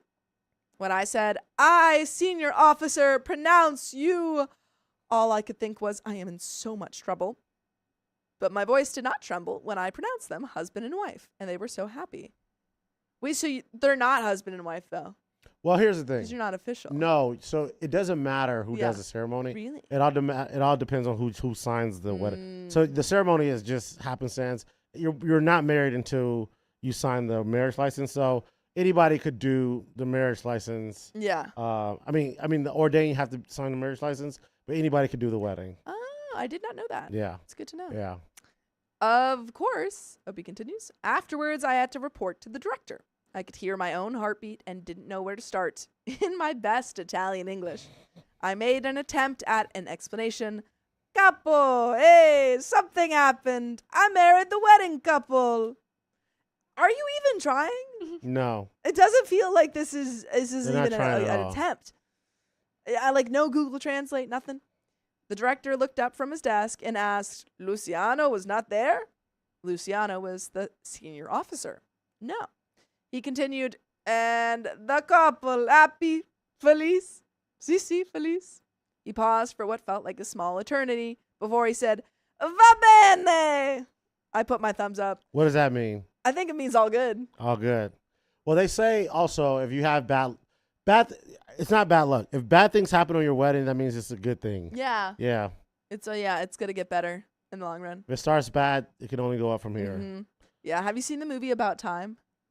No. Great movie. Kind of rom-com. Okay. But on their wedding day, it like rains. It's like a huge storm, but it's really I've done a wedding lovely. in the rain. Yeah, really? Yeah. How'd it go? It was. Did you get wet? I did get wet. Yeah. And the girl before me, she did like this meditation. And she was just going long. I'm like, Yeah. come on, bro, wrap it up. Pick it up. We got to get this done. I've also done a wedding. It started hailstorming. Yeah. In LA? And in the mountains up by Santa Clarita. Oh, wow. I've only ever been, I don't remember. I remember one hailstorm in my life here, and it was in 4th grade. That was crazy. It's hell. That's that's what they say. Cold as hell.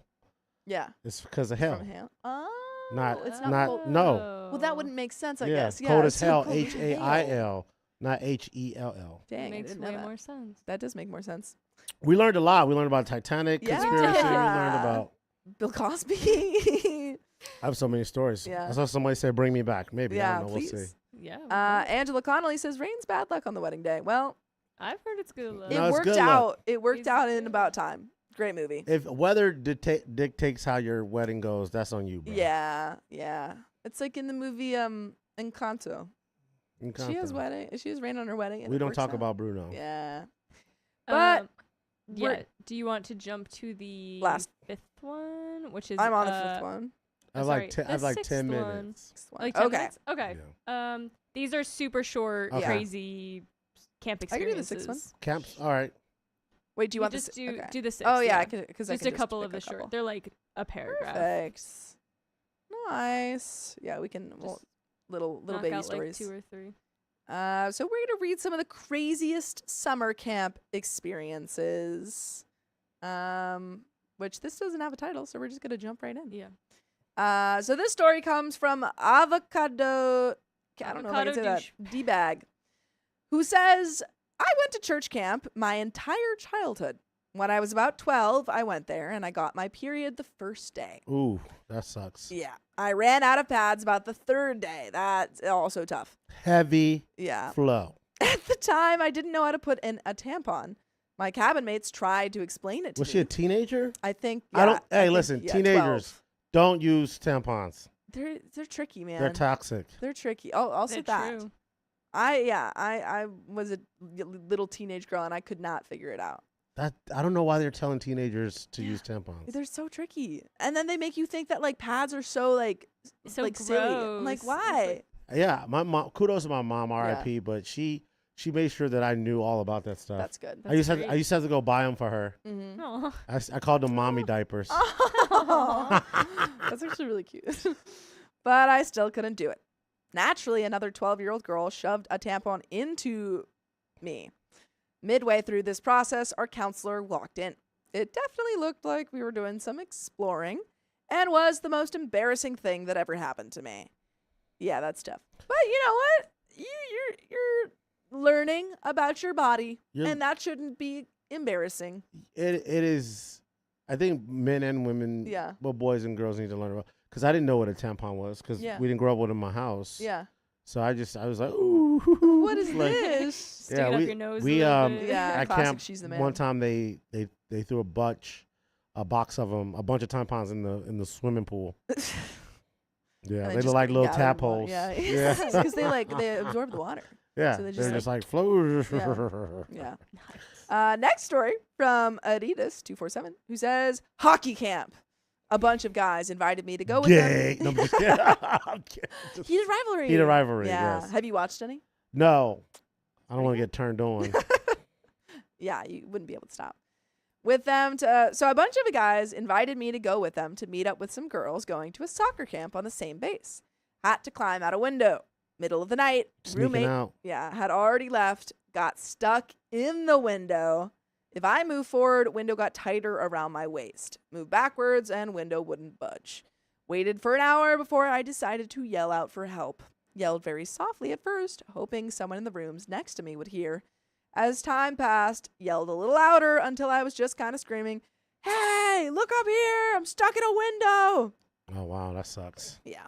So they were escaping? Yeah, I think they were trying to escape, but then they got stuck. Yeah, my campers, they tried to do that when they would go on panty raids. Panty raid? Yeah, so What's a panty raid? You would like sneak out to go into the girls' and steal their panties. That's so strange. I know. It was a different time. We had panty raids in my college. What is going on? I was also a sleepaway camp counselor for a while, and I don't think those happened. But now I'm like, did people sneak into our cabin? One time, like we had pranks are really big at camp. Yeah, and pranks are also very dangerous at times, so you have to be very cognizant of it. So like, girls would prank girls, guys would prank guys. Yeah. But one specific camp. So my sister was a camper at one of the camps that I worked at, and me and my friend. While her and her bunkmates went on like a field trip, we literally just went into their room and flipped their beds. That's all we did. We just took, because it's so inconvenient to all we did, we just flipped their beds. That's all we did. But when they came back, they were so upset that they didn't know we did it. They thought some other girls did it. Oh, no. So they ran to the other girl's cabin with toothpaste and shaving cream and Nair. And and there was a counselor that was on the front because she was like the counselor that was keeping on duty that day. Yeah. They just attacked her with toothpaste while she was sleeping and everything. And everyone was like, and it started like this beef. And then the owner called us in the next day. Yeah. Was like, you guys were too. I'm like, it's my sister and her thing. I'm I not going know. into like regular camp. It was my sister. Yeah. My literal little sister. And I was playing a joke on her. Yeah. But yeah, pranks were really big at camp. Yeah. So. See, I never went to sleepaway camp. The closest I got was we did like a 3-day thing for my school. But again, we were like a little Catholic school, so. Yeah, Carly, was your camp? Did they stay like 6 weeks?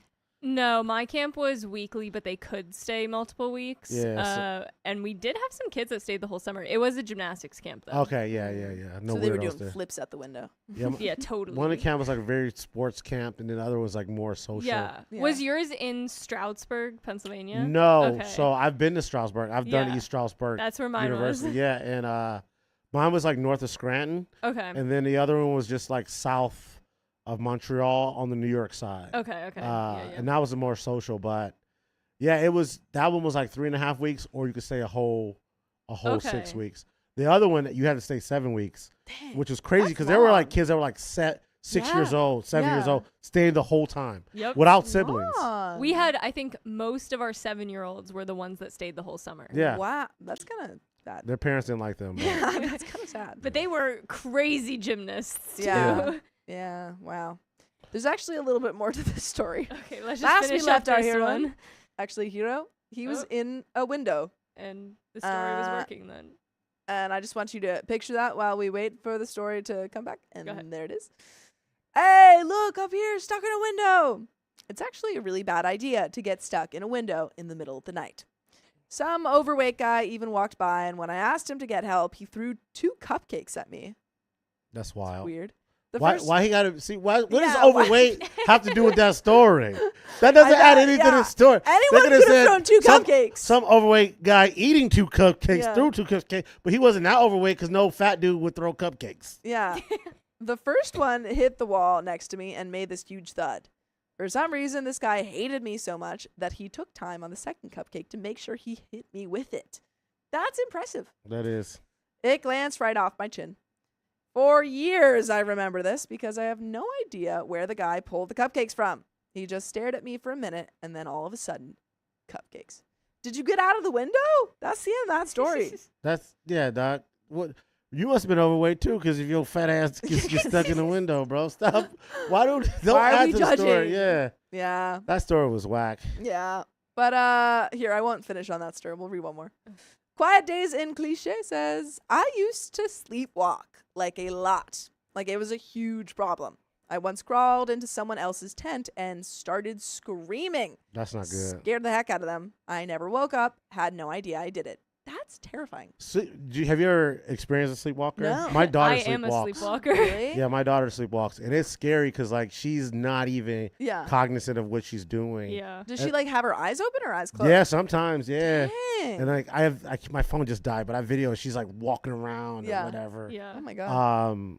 Because we have a camera in her room, not because I sit there like, Yeah. but no, it's very interesting, and we had a sleepwalker at my camp too, and we was another prank. These guys got in trouble, so they walked in and they carried a camper out of the bunk, and then they took him into the woods. No. Well, the guy that they took was the sleepwalker. Did they know that before?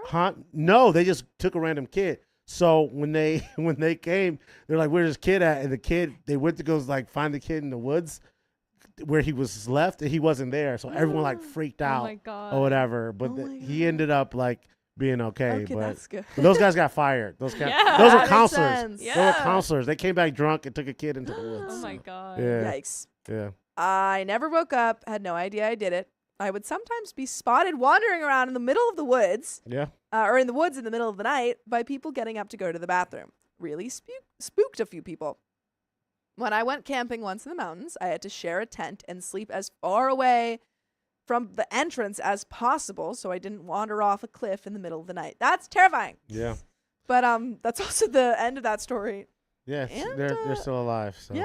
Yeah. And that's we had and that's bells the last on the story. door if we had a sleepwalker. Oh, that's smart. Yeah, that way you know. We had Yeah. bells on the door because I didn't like anybody sneaking in. Yeah. Also smart. Yeah. Yeah, 'cause then one of my flip biggest your- fears is like someone sneaking in on me, like Yeah. catching Yeah. me slipping. Just in general, that's your biggest Yeah. fear. Yeah, like I tell my daughter all the time she sneaks into our room. I'm like, bro, you can't be doing this. Man. Watch I'm out.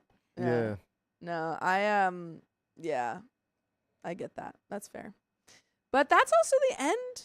Oh, this is Of fun. our- This our is time fun. together. Thank you guys for having me. Thank you so Thank much you for so joining much. us. I'll definitely come back. Could Yeah, you we'd love could you you. introduce yourself one more time and also plug yourself or Socials. plug whatever yes, you want? yes. socials, all Hey, that. hey, everybody. My name is Mateen Stewart, comedian, actor extraordinaire, multi-hyphenated, wedding officiant, DJ. Make sure you follow me at Mateen Stewart across all the platforms. And please, if you have YouTube, check out I know you have YouTube because you're watching on YouTube. Check out my special, Bigger Doors. It's available on YouTube right now. Like, comment, share. Tell me what you think. Even if you hate it, just be like, oh, this special sucks. Worst comedian ever. I don't care what you say about me. If you hate yourself enough, it doesn't matter what people think of you. Yeah. So see you guys later. Thank you for tuning in. Thank you so much. And make sure you follow these lovely women here. So. I appreciate it. Yeah, we had such a great time. And Keon, are you gonna? We will, Sophia. Walk out. Okay, awesome. Yeah, thank you so much. All right, thank you guys. Have a great rest of your day. Thank you. This was great. You did a fantastic job. I also remembered I drank 3 cups of coffee today. So yeah. Bless the Celsius. No, you're fine. You are wired. Thank you guys. Of course. Thank you so much. Have a great rest of your day. No, you're good. You're good. That was so much fun. Yeah? You would have loved him, Dakota. He was funny. Well. Did you hear that, guys? Mateen called me a beautiful lady.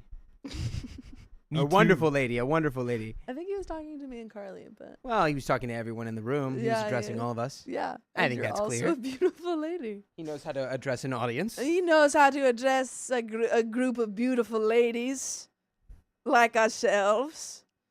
Howdy do. Howdy. Mm-hmm. Howdy. I'm wearing the same beanie I wore yesterday. Well, nobody talk about it. I think you look quite cool. Yeah? Yeah. You look pretty cool. I thought that when I walked in today. I was like, wow, look at this cool guy. You hear that? I said, wow, look at this cool lady. Look at this cool lady. She's pretty cool. Cammy Ray Ray says, is this actually live? No. Maybe. I just can read the future. Or the past. Cammy What? Ray Ray. The past, the present, the future. Cammy Sugar Ray Ray. The future, that's what they call me. Did you ever What watch was that guy's show? last name? Stewart. I have no context for that, Gayla, but I would have. Yeah, there were a lot of jokes that you would have loved. There's nothing inherently wrong with a Chinese accent. Okay. Anyone would say that. And if you said the opposite, then you're a bad person. Sam Squanch has a member milestone. Sam Squanch says, "Oh no, thank you for being a member for 1 month. A new member, Bow. a little baby, a little silly. Blow. Joining us, A brand new month-old baby. and Holly Stein. Thank you for being a member for 7 months. 7-month anniversary. Okay, baby in the making. Where's Guan Guan from? Who? What are you talking about? Cammy Ray Ray says, "No way, big fan. Ah, thank you for joining us. And we got a wheel spin, folks, for Whitney, which we'll do. Big old wheels for big old donos. From Little Miss Whitney. Almost 80 minutes in and $12. Yeah, because we were reading a story about a woman who was doing an Italian, or someone who was doing an Italian accent.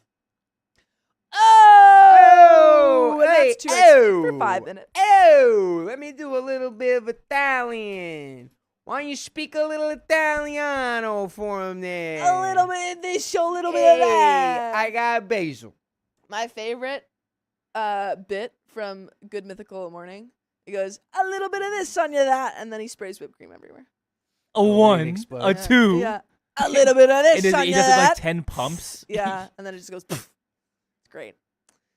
Oh, man. Yeah. We have a 2 extra 5 minutes, but we also have a package. A package for us? Package us. Package I also think for we have a one letter. and 2 beautiful ladies? It's for just a room full of beautiful, lovely ladies. Oh boy. Oh boy, oh boy. And also, folks, it's Riley and Angie's anniversary. So if you want to shoot them a little happy anniversary. What? You had me in the first half there. What? Don't entertain them. I don't know what Think that about the words that you said. Said it's their anniversary, so if you want to shoot them a message. A message. If you want to shoot them a little message. We just got a little If you want to do the letter. other thing, that's something to discuss with your I therapist. wonder Yeah, who it's not with from. us. But anyway, Okay, Belton. Open that package. Okay, so the letter Yes. is from Belton. Oh, it's for Sam. I could tell. Belton! I could tell this is a It's his Belton birth- letter. it's That's his birthday actually letter. so sad because he literally just left this morning. He was here. He was in Montana for his birthday and then got his flight canceled back to New York because of the snowstorm. And so he came back to LA for 2 days. And then this morning woke me up and said, I got a flight. Can you drive me to the airport? At like 7. I was like, So I drove him. So you literally just missed him. But I am going to New York soon. So And I you know will what bring they it. say. Welcome to New York. welcome to New To York. be a part of it. New York. New York. Newark. And also, Whitney, thank you for the 50 buckaroonies. Boppity. Thanks, Whitney. Oh gosh, you're brandishing. I'm brandoning now. You're brandoning. Brandon. God. He's Brandon. brandoning. Brandon Stark. Brandon. What? What about who? I got a little guy, and it's from Anonymous. Oh, and Caitlin Von Kumpen, thank you for the $50, and that is another 30 minutes, folks. Yes, it is. Did Caitlin Von want Kumpen to say anything? Thank you, Campanetor. Thank you for the $50. You guys are the Campanetor. best, for real. Thank you for keeping me company while grieving, and I hope that you're doing all right. And we can put some hearts in the chat for Caitlin. No, why are we I'm so sorry. grieving? I'm sorry. Do you like Stray Kids? I don't know, Elena. Do you like Stray Kids? Them. I do like Stray waffles. kids, Do you like You waffles? should leave those kids where you found them. Yes, I like waffles. Do you Someone's like coming back pancakes? for I them. like waffles, yes. Yes, I like The- pancakes. The big question, though, is do you like French toast? I love French toast. Do. Pancakes? Whoa! Whitney, thank you for the $55. Happy anniversary. I got another house closed, booked our DC NYC trip in April, and I Ooh. leave for the Dominican Republic in a week. Oh my god. Nice. What? An Everybody exciting is time. buying your houses. You buy those Everybody get up. houses. I'm buying a house. And you get a house. You wanna And hide you that? get a I'm house. buying houses from around. Huh? It's covered up. Here, you want to read Yes, I want to letter? read it. I want to read it so bad. Thank Stray you. Kids is a K-pop band. Oh, then I have not listened. I do like K-pop, but I haven't listened to Stray Kids. I'm All sitting right. down now. Ahem. Not yet. Hey guys, now we listen and we don't judge. Ahem. Riley. Don't worry, Riley's not here. Riley. I didn't opt for discrete covers because you can't judge a book by its cover, right? I'm sending these because I really do love the stories too. The Brash Brothers series by Jenna Miles. This is the tamest of the lot. I feel like I'm boy. getting a wine tasting. Like, and this Yeah. one pairs very well with a bubble bath. Yes, this has notes of rotten violet and elderberry. This is the tamest of the lot. These are the first 3 in the set of 10. I shared some of my favorite funny moments from Cade on Discord, and the full-on spicy scene doesn't happen until the end, so we should just skip to the end. These guys are They're so all just captivating. names. I think the whole OKST gang can appreciate this series. I can send the rest if you want. Let me know. Next one, Mafia and Scars by Isa Olivier. This one is a bit spicy. This was the first Mafia-style book I've seen where What's the the Scoville main level? male character has a disability. He does try and mask it until he sees the female main character's daughter has the same disability. This Russian mobster gave me the warm fuzzies while keeping the spice and steam going. The next one is the Saint View Unaliver, can't say the real word, Squad trilogy. These are the spiciest and darkest. Reverse harem. That's male, male, female, male. All the guys are into the girl, but 2 of the guys are a couple too. Okay, mix it up a little bit with a dark twist. Friends to lovers. Friends, to all of them are lovers. I laughed so hard at X in this series. An unhinged golden retriever who fell in love at first sight. One of y'all will understand me on this character. One of y'all? What? Just one. Just one. Which one? I don't know. I'm rereading the Brash Brothers series again for the serotonin boost, but these are all books I'll go back to again and again. I hope you guys like them. I'd love feedback and hope they help next time for something to read on the wheel. If anyone wants any other X, let me know. Happy reading, Anonymous, aka Batman, aka Smut Queen. And that is the end Well, of the letter. thank you, Anonymous. Thank you so much. The covers are just guys. They're just the guys. Oh wow. You know them. You've got That's Micah. You've got Micah. Cade. You've got Cade. Colton. And there's 3 other gentlemen Is he a horse? who aren't here. Oh, that's Declan. Declan. What?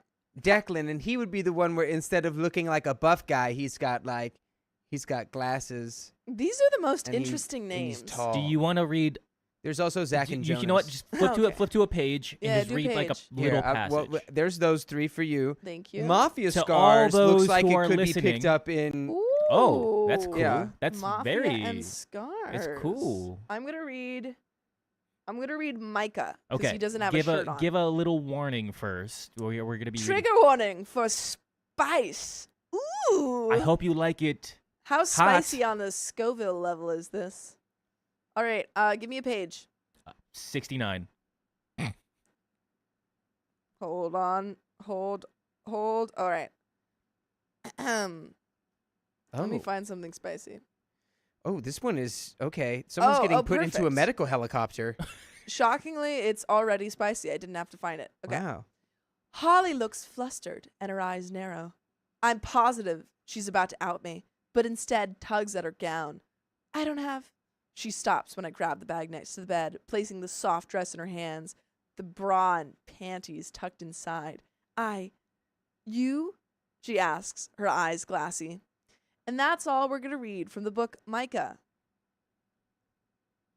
Just a little taste. Thanks, Sophia. I And hate thanks, Anonymous. The word panties. I hate it. It What do brings you- me so much rage. What about women's undergarment? Why can't we just say underwear? Oh, there's like soldiers and helicopters. Is that an The action only time you movie? should specify is like when you're saying lingerie or something. But otherwise, let's just stick to underwear. You heard it, folks. And we've Whoa. got Whoa! and Whitney we've got P. Anderson, 10 thank you more- for the 10 gifted 10 more memberships. gifted memberships. Woohoo! The St. View Murder Squad. What? Whips and chains. X's and Reaper O's, Ruin. Whips and Chains, Reaper and Ruin. Oh boy. That guy, look at that guy. That guy is, I believe what they call it is serving. That guy's, I think that's Jared Leto. that guy's Is that- serving. Is that a combination of Jared Leto and Adam Levine? Yeah. No, it's a combination of Jared Leto and Adam 22. All right. Man, oh man. Wait, who's that? He's older. I don't know. It's your dad. Ew. That is not my dad. I mean, if you squint, it could be your dad. Not my dad at all. My dad does not have white hair. All right. That's why I said if you squint. Did you know my dad doesn't have any gray hair? Do you know my dad doesn't have any hair? No, he's a lot of It hair. looks like he does, but it's actually not there. fake. It's fake hair. It's a Polish thing. Are we Yeah. ready to read Yeah. this next story? Mm-hmm. Sure am. Everybody, I'm get already up. ready. Wait, let me 3460 see what's in your S1. dad's book. I'm sure whatever it is probably very responsible. You Oh, say- his name is Whip. Whip. His name is Whip? His name is Whip because it Whose- says whose name Whip is drove Chains? back and Whip drove back. Is okay. the main This is female Whip character and this is Chains. This is Whip and my friend Chains. Oi. And we host a podcast where we bake every day. Where we bake infamous murder weapons. Mm-hmm. We Today bake we're little making treats. a knife from Jack the Ripper Yeah. out of fondant. Today we're making the knife that Jimmy used on that one guy down there on the corner by 22nd Street. Tomorrow we're making a chainsaw that a Yeah. clown used. And I'll be dressed as a clown. Again, clown. we're whipping Did chains. he used a chainsaw? Yeah, I don't know. Sure. I made Oh. that up. It's called improv. I thought you were talking about like the guy. What guy? I don't even want to say his name because then it's like he wins. Who? He was a bad guy. Well, He'll that- probably say it in the chat. Okay. I'm not going to say his name. All right then. He was But I one of the will. early ones when they Oh. started realizing, oh, there's people who just go out and Do stuff. do that. Yeah. It's kind of crazy. Yeah. It was But, not Tedward. Tedward. But I will say that we have another story. Ooh. And to Yelko, thank you for becoming a member. Thank you for joining the Knights. And that's for Sam. You can just put it on that table. I'll bring it to him. Wait. No. Yeah. Sounds cool. You know what sounds cooler? Yeah. That worries me. Stop. What? No, I feel like you can't show that on TikTok. No one even knows what this is. An asparagus. Is everything set? This is an asparagus, guys. And we're back to 1. But you know what sounds cooler than that? What? This next story. Great, let's do it. 3, 2, 1. My best friend assumed he could move. Your head is in the way. Your head is too big. 3, 2, 1. My best friend assumed he could move into my new home. I said no. I said no. I said maybe. No, wait. I said no. So I have this friend, Bill, and we've been friends since we were kids, and we are now both 30. He's one of my closest friends, and we normally have a great relationship. By the way, this comes from Am I the A-hole friend 00000, and if you want to submit your own stories, go to the r/OK storytime subreddit. I'm Sophia. I'm Dakota. I'm Carly. And we're here to give good advice goofily, but we don't have all the answers. We only know what we'd do. So let us know what you would do in the comments. I don't know. She's a small creature. I don't Everyone know why knows I'm this. so She's a little 1-inch small. man. Now you're huge. Ah, I'm so small. Now and she's so just the right size now. Now she's big. just right. But Opie says, when I was 19, I moved away from our hometown, went to uni, did some traveling, and have now settled in a town several hours away. I have a good job, great friends, I'm pretty settled. 2 years ago, my great uncle passed away and left me some money. Okay. And Where was it? Was it buried? Was it Yeah. gold buried somewhere? Gold Yeah. in your backyard? He only gave OP a map and said, I have some gold buried in the backyard. If you work a lot and you look really hard, you'll find my money saved under the tree. You'll have to do some tasks, and I tell you it's not free. But he said all that in Latin. Yes. So first you had to learn Latin. 2 years ago, my great uncle passed away and left me some money. And since then, I've been saving as much as possible, and I now have enough for a house deposit. Cool. Which I'm pretty thrilled about. I've started looking for places, and I'm hoping to buy a 2-bed flat in the town I live in. Bill has not done so great. He still lives with his parents in our hometown and has worked in the same supermarket for years. I have no issue with this, but sadly, Bill is miserable because he hates his job, hates living with his parents, and is generally unhappy. Oh, Bill. For several years, I tried to encourage Bill to move out, and I offered him to move in with me, rent-free, for a couple of months so he could get himself together. Bill always declined, and I probably stopped mentioning it about 3 or 4 years ago. So the situation. Bill knew I'd been left this money by my uncle, but a week ago we were chatting on the phone and I was telling him about viewing a flat soon. Bill straight up asked me if he could live in my spare room whenever I purchased my place. We haven't talked about it in so long, so I basically said I would think about it and let him know. Bill seemed pretty unhappy by this. I think he was expecting me to not hesitate, but said he hoped I made up my mind soon. A few days ago, I called Bill back and said, unfortunately, I don't think it'd be a good idea, and he was so angry, but also sad. It was horrible. Bill, seize the day.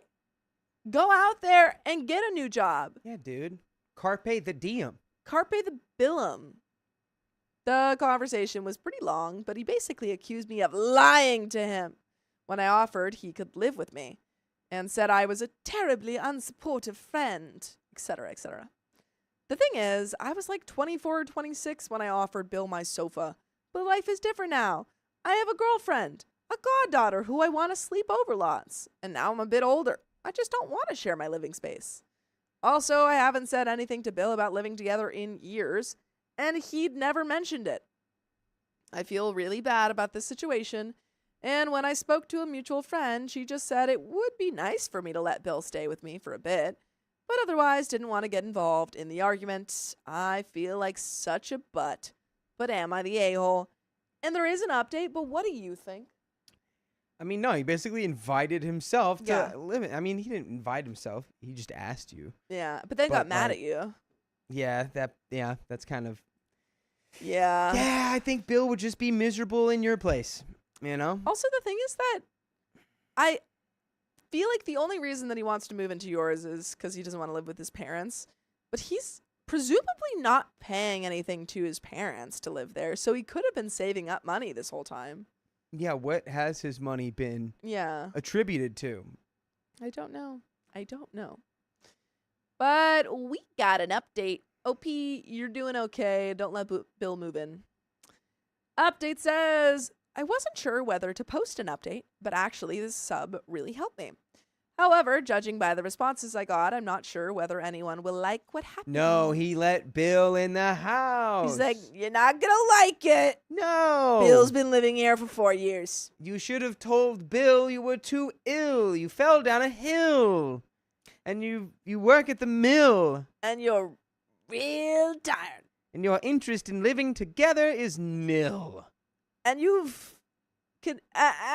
can breathe underwater because you've got gill. And again, I refer you to that nasty spill I took down the hill. Bill. But save your money so you have a little left. Just a little. Anyway. You'd have better luck growing some gills. I already said that one. You did? Mm-hmm. Fuck. We're done. I first had a conversation with my girlfriend. We've only been together a year, and I'm buying the flat completely on my own, but there was certainly a suggestion that she might move in with me depending on how things go in the next few months or so. She was, and generally is, pretty wonderful. And she's also met Bill and knows what he means to me. She said if I want to offer him my spare room for a few months, then I should go for it. Then Bill. I won't go into too much detail, but I laid it all out for him. I basically said that I didn't want a roommate, and that now that I was in a relationship, my privacy was even more important to me. I said that it was important Daisy, my goddaughter, also felt at home in my place, so the spare room was basically going to be hers. I then said that he was one of my closest friends, and I'd do anything for him if I could. And Purple Axolotl just gifted 1 membership, and we are right on the cusp of another 30 minutes. That's folks. right. We're right there. We're there. We're there. We're there. We're there. I said that he could move in with me rent-free for 3 months, providing he got a job and saved up some money to rent a room somewhere after. We ironed out a few more details, but that was the general gist. It was really emotional. Bill kept apologizing, and we both cried, but it was a good conversation. That is incredibly nice of you. Of the things that you could have done, you didn't have to do this, but incredibly nice of you. I would have to agree. The reason... What? I was just going to say, there's no denying the niceness. Yeah, it just is. It's a fact. The reason why I wanted to update is because someone wrote this comment, which was downvoted. Not the a-hole, but these are the times I hate this sub because the bar is so low. No, you aren't an a-hole, but you have the opportunity to change a close friend's life. None of those are good reasons why you can't. They're reasons why you don't want to. You should do better than not being an a-hole and be a really good human and let him come live with you. That is low-key crazy. I mean, look, there's a sentiment there that I don't necessarily disagree with. You have a chance to help your friend. But Bill was asking for no rent for like ever. Yeah, you're actually probably harming him more than helping him if you just let him live for free in your guest room. Yeah. For an undetermined amount of time. It's just Bill. He lives here. You have a whole family. It's just me, the kids, Bill. Bill's got a Bill, You know your what? son? No, it's just Bill. Bill's got to figure out how to pay his bills. Yeah. And he's got to work, his own way up the hill. And we got another 30 minutes. Woo! Yay. Ham Keep running up that 24. hill. Thank you for the $2. Figured I would get us over the cusp, and we sure are over that cusp. Yes, we are. And, man, I still just can't get over that comment being like, it's actually your obligation. It's human, like, dude, there's a lot going on there. I think that as a friend, there are certain things that you not should do, but like are good of you to do, like helping out a friend who needs a place to crash, but indefinitely doesn't help anyone. Yeah. I really appreciated all the responses to my post, but they did initially make me righteously angry, if that makes sense. Outrageous. That's what he did. Through my not the a-hole validation, I was kind of getting annoyed at Bill, thinking, what right did he have to my home? And how dare he be mad about an offer I made 4 years ago? And then I read the above comment and suddenly thought, yeah, he's got no right to be mad at me, but if he really is one of my best friends, then surely I could help him if I can. And the fact is, I totally can. By the way, you can help us by listening to full episodes with stories just like this.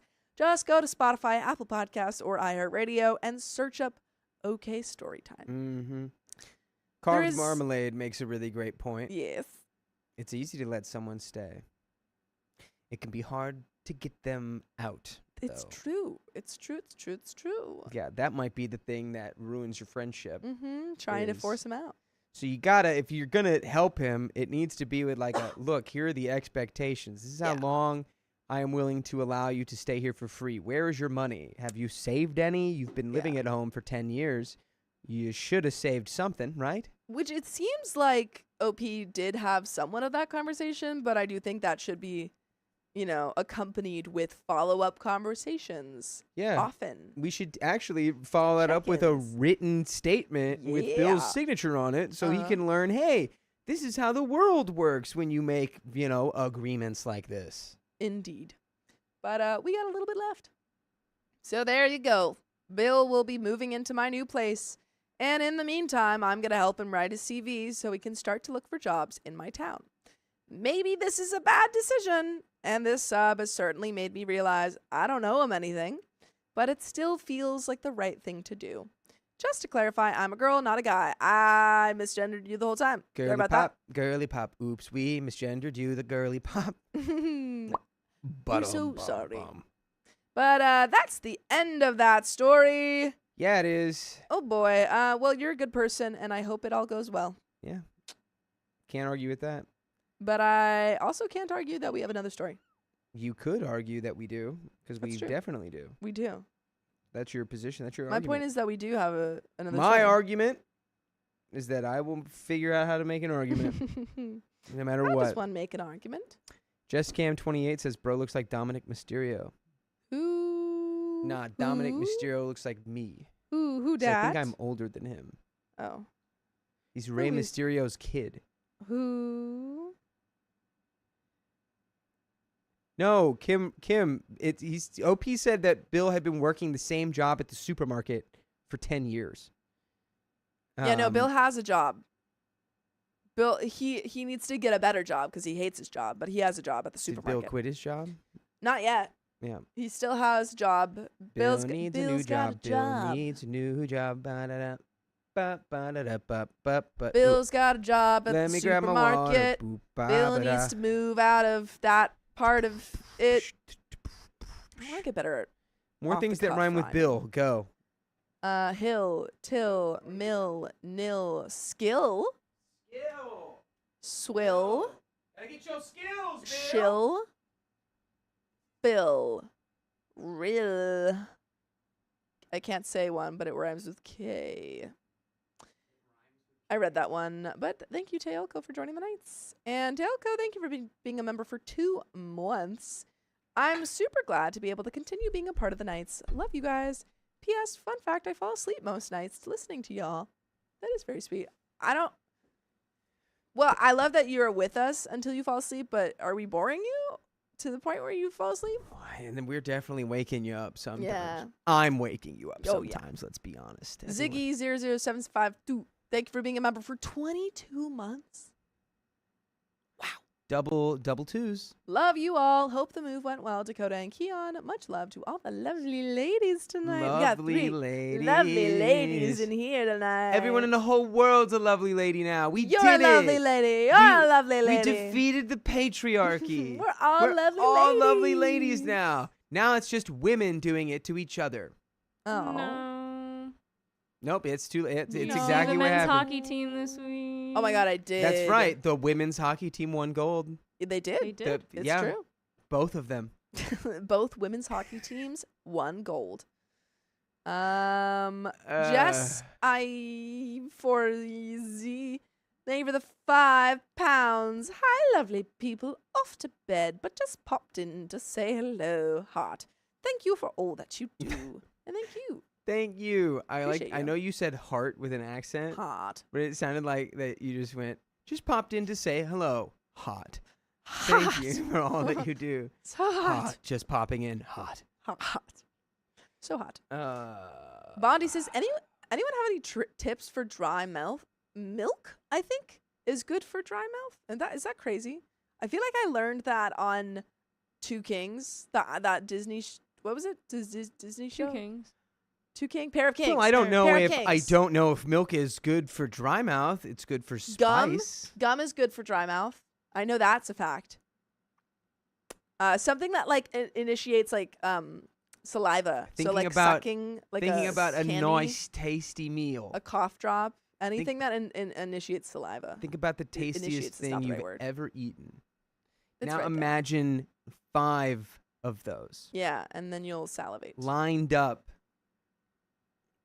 on a platter. So I know when to duck says, I fall asleep to you guys because I'm in the UK. It's after 1 p.m. 1 a.m. That's late. That is very late. Amanda Taylor says, for cottonmouth, spearmint gum. Okay, I was right. Milk is a good one, says Awesome Ashley. So Pair of Kings was right. Milk is I have crusty. a vivid memory of these like zombies that told one of the kings to spit because they needed to be revived, and he was like, I have cotton mouth, I can't spit, I get dry mouth when I'm nervous, and they like kept forcing him to drink milk. Yeah, what is this show? Pair of Kings. Yeah, no, 0. It's 2 boys who from not that island, 2 boys who and they drink land on milk. the island, and then they find out that they are secret kings.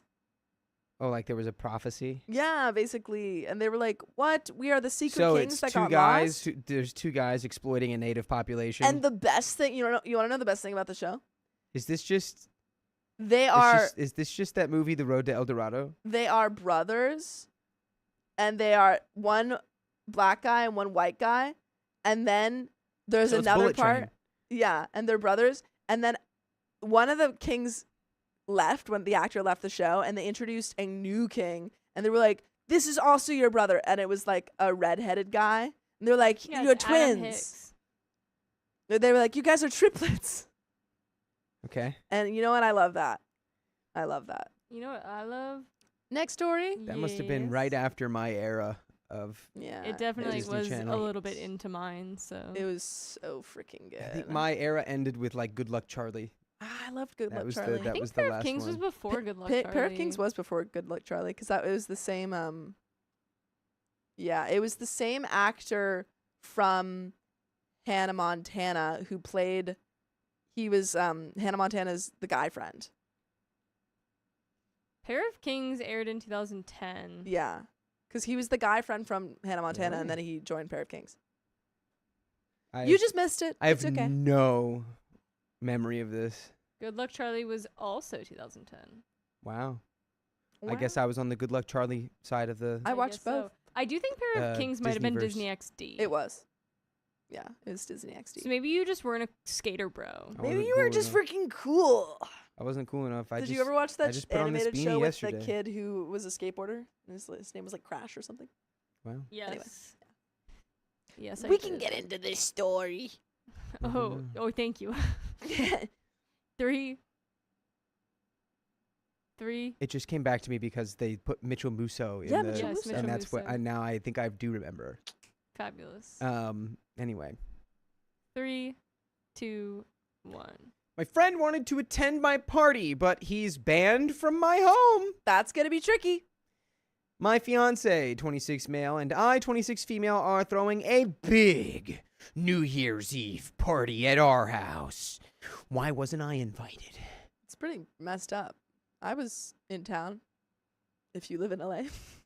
My fiance's friends are helping us put it on. We'll be providing food, kegs, games, etc. We're really excited and sent out over 100 Facebook invitations. In the description of the Facebook event, we stated that all are welcome. By the way, this comes from user Bug of Paradise, and if you want to submit your own stories, go to the r/OK Storytime subreddit. I'm Dakota. I'm Sophia. I'm Carly. We're here to give good advice goofily. We're going to yak about this story. We might not yak the best advice ever, though. We don't know everything. So if you think you know better than us, why don't you test your luck down in the comments, Buster Brown? But you're going to be pretty embarrassed.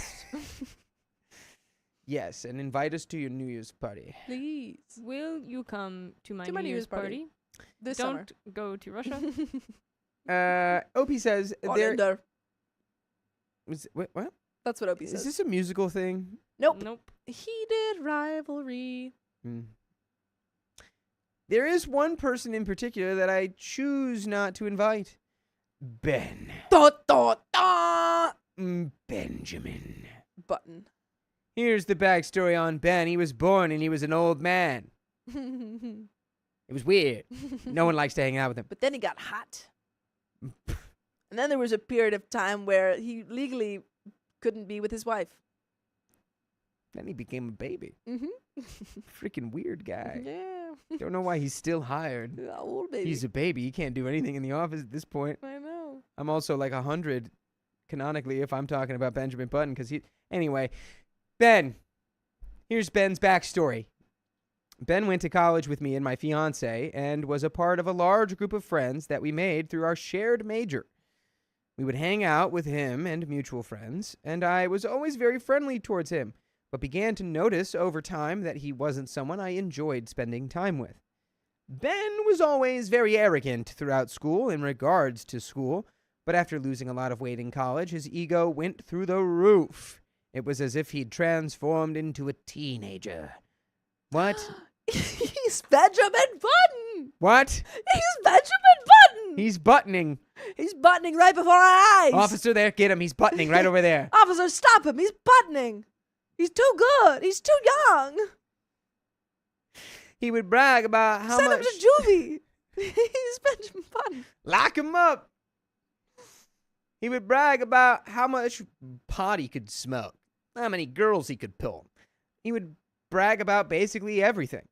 Well, he would get so sloppy at parties and break things like a bull in a china shop. He was loud, obnoxious, arrogant, immature, and generally very unpleasant to be around. No, Ben. Benny. Give him a chance. Nothing like Brad Pitt. Well, if he's a teenager now, that means he'd be like 80. That's true. So he might be too He's far really gone. old. He doesn't have a lot of time left. After graduation, I just so happened to get a job at the same place Ben works.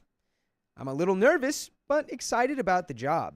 Ben and I worked together for about a year and would occasionally see each other after work. We have other mutual friends that live in the same city as us. Our mutual friends seem to like Ben, so I mostly kept my feelings about him under wraps. I would be friendly in the group settings, but make it a point to avoid him whenever I could. I would vent to my fiance about Ben, and he agreed that he couldn't stand Ben for the same reasons. He's just buttoning. He's buttoning his Benjamin all over the place. Don't mind Ben. He's buttoning. The peak of my distaste for Ben would happen one weekend towards the end of our time working together.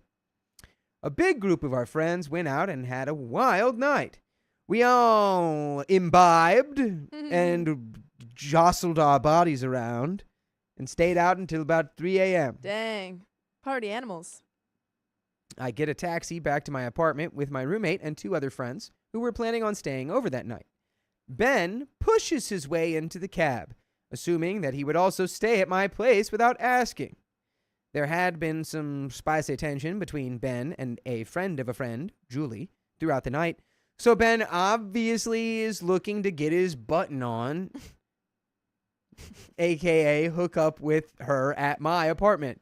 Ew, not at my apartment. You can't be Benjamining at my apartment. Benjamin at your own apartment. Take your button and go home.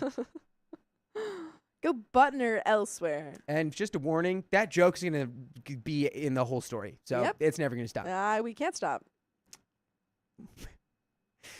Ben is obnoxious during the entire cab ride home. He keeps grabbing the volume control in the cab and cranking it all the way up, screaming and hanging out of the window. The cab driver is understandably pissed and repeatedly tells him to stop and has to keep adjusting the volume down to a reasonable level every time Ben cranks it up. Ben and cranking it up. Ben's just a partier. What an iconic combination. What a duo. Ben and cranking? Cranking it up. Mm-hmm. When something's getting cranked up, you know Ben's around. You know Ben's at the scene. He's at the scene of the crime.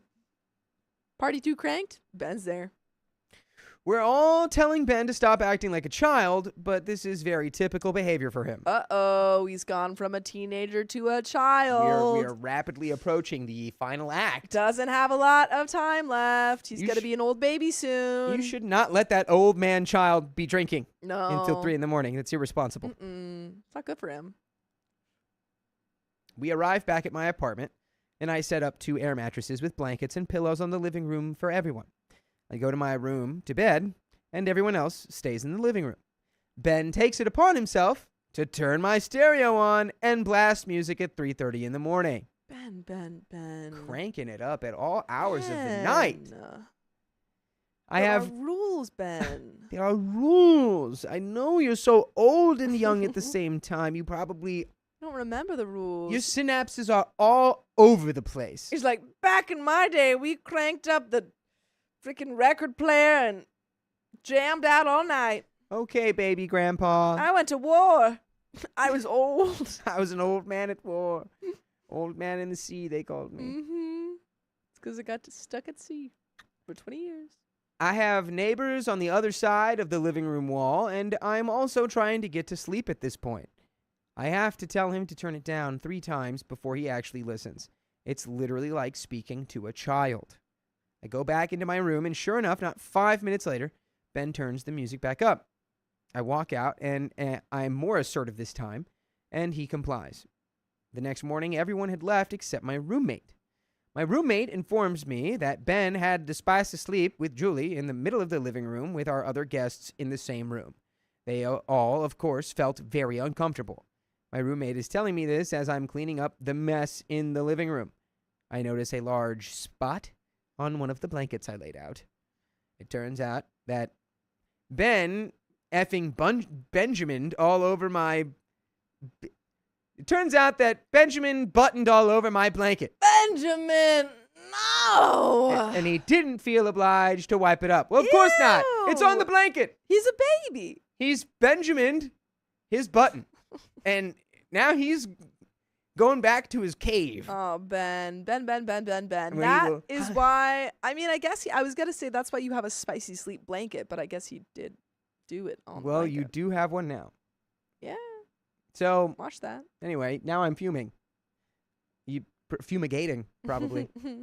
Ben has no regard for my home and doesn't care about the feelings of anyone else besides himself. He acts like a child, and I'm done with him, which works out because Ben plans on traveling for the next few months. I won't have to deal with him for much longer, so I bite my tongue. Deal with him now. Yeah. It's your home. I don't understand. You're going to deal with Ben for a couple months with no one likes him? Like, this isn't like someone you have to be around. It's not like an in-law or someone you're living with. It's just Ben.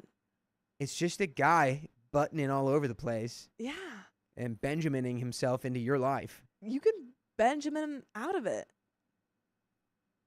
Well, I received a text today from Ben saying that he's back in town and he'd love to attend the New Year's Eve party. I really don't know what to do at this point. I want to tell him he isn't welcome in my home, but I also don't want to be unnecessarily mean about it. OP, this is what you do. You text him and say, hey, dude, remember last time when you had spicy sleep in my house and didn't clean anything up?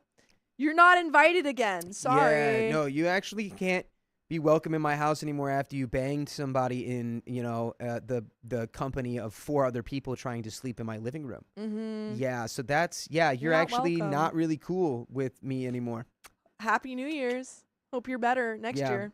But to be fair, no matter what you say, he's probably going to show up, crank it up, and Benjamin everything. And freaking Benjamin is button all over the place. Oh, man. He can't stop.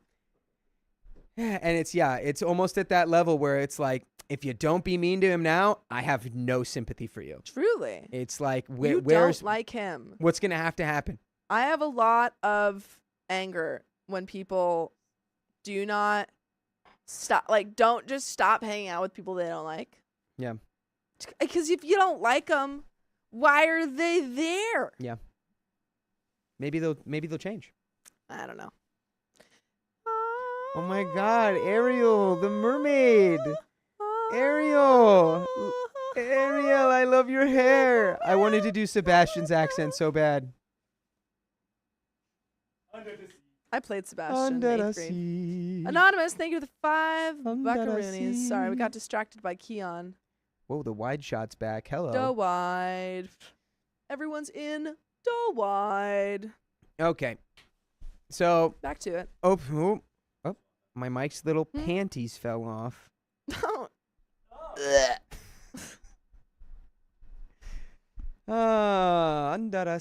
felt just like when Benjamin buttoned. Yeah, that's a Benjamin button for you. When you said that, yeah. So Ben is still friends with many of my friends. And to be honest, he has no idea that I dislike him at all. I've never expressed that to him, so he thinks everything is cool. What should I do? Tell him I don't like him. You sit him down and you say, Benjamin, I don't like you. You buttoned everywhere, man. You buttoned everywhere, I don't like it. You buttoned all over the good blankets, Benjamin. Benjamin, I got those blankets from my mother. And I can't confront you in a negative way, so all I can do is ask you to marry me. Yeah. Benjamin's buttoning, Benson's booning. Oh, man. And will you marry me? Not gonna lie, if this guy could do a back handspring into a backflip, it would solve a lot of my problems with him. I agree. That would I'd fix just it. be like, brother, I didn't know you were athletic like brother, that. why didn't you do that this whole time? You could button everywhere now. Yeah. Free reign. This is actually my button. Shoot. My buttoning badge. There we go. That was a good button. Buttoning badge right there. You put it on the inside of your shirt. Or your jacket. Your cool jacket that everyone likes and says that it makes you look like a lovely lady. Smittis. Nails. Nails emoji. This is my new favorite stim. Nails. Am I being petty? Not enough. Dude, Benjamin buttoned his way into our freaking phone, dude. You're being pity. Because I pity you. You're being a potty. Because you're stinky. You're being a poopy. What do you think was worse? Because, Did you just get a code? I did. What is it? It's XPW9CL. That's weird. Guys, you can log in. So what do you think was worse? Like when he actually was a baby but an old man and his old man baby poops? Or when he was a old man but now he's a baby, so he's got old man baby poops? Okay. Because I feel like really once you get to either end of the age spectrum is when you have the stinky. worst stinkers, you know? Well, what I'm wondering, follow-up question, not going to answer yours. That's fine. I raise you. I raised Like a fart in the you. wind, that question has blown on. It's gone. When you're old, your immune system rapidly declines, so you're you get less healthy. You can, have a lot of different issues that you're dealing with. But he's baby old man.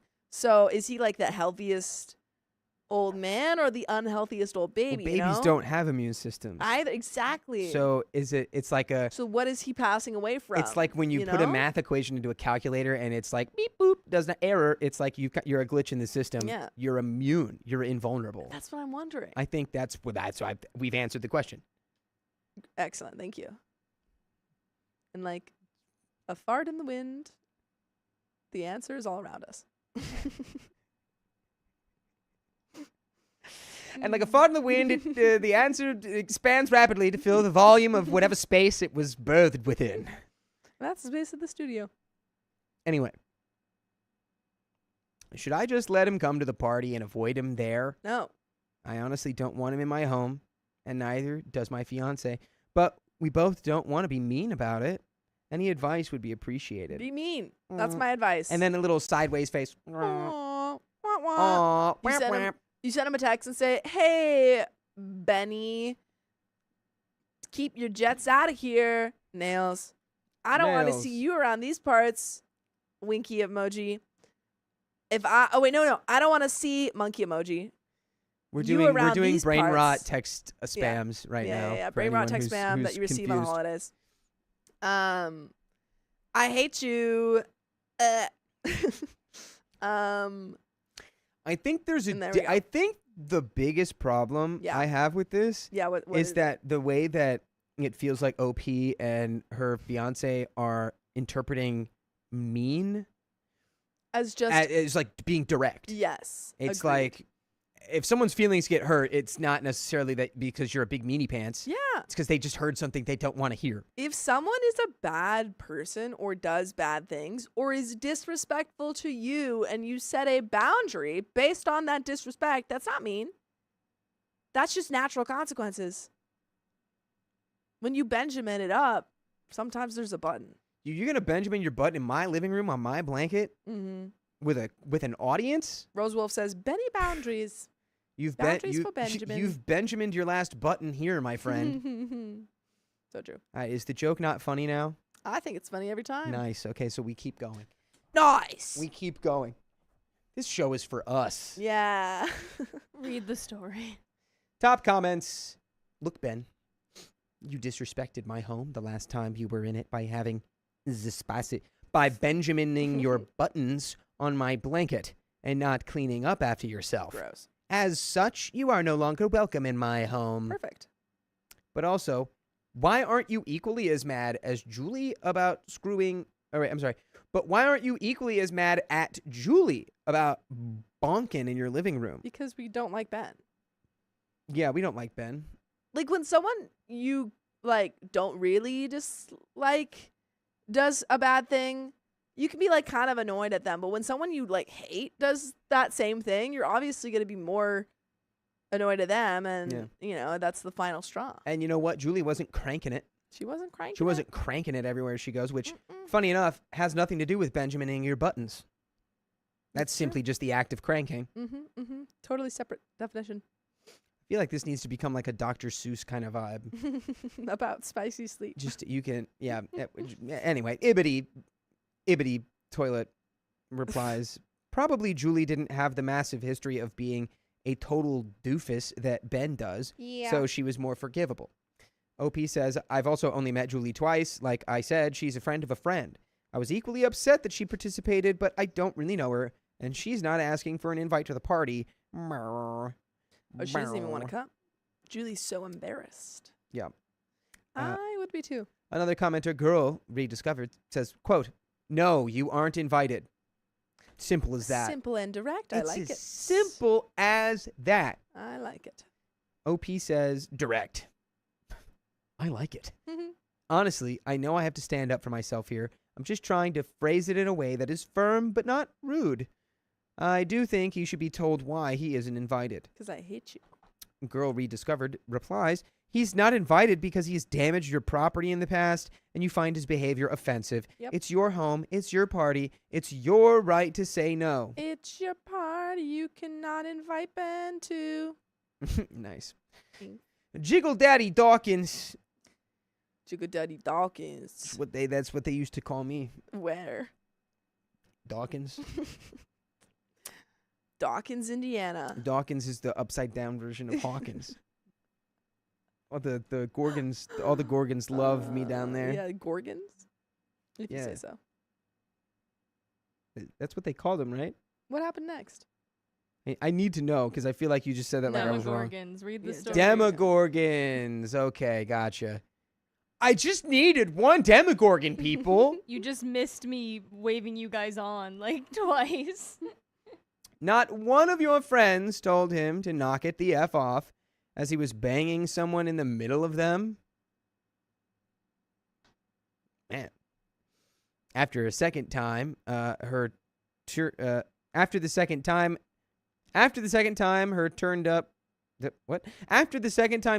the stereo, I would have thrown him out of my house. OP says, I think they were just shocked. Yeah, no. That is weird. Everyone is way too non-confrontational in this story. For real. Yeah, we need a stand up. Just literally in the living room, you go, hey! Stop it! Stop! Hey! We hear you and we see you. Quit it. Stop. Mm-hmm. Just imagining them laying there shaking. Like, yeah, dogs. He's Benjamining. He's Benjamining. Transient Soul says, did you ever talk to Ben about his behavior previously? His Ben-havior previously. He was and likely is a giant butt for his actions, but he still deserves to know why he's no longer welcome in your apartment. OP says, I have never addressed my issues with him in the past. I guess up until this point, I figured it was his personality to just be awful. I was hoping he would just fade out of my life, but I see now that that won't be the case. It's time to act. I plan on messaging him this afternoon and expressing why he is not invited. And there's an edit. Is there an update? What's relevant here? What's What's relevant here? I want to get to the meat. Just one more edit here.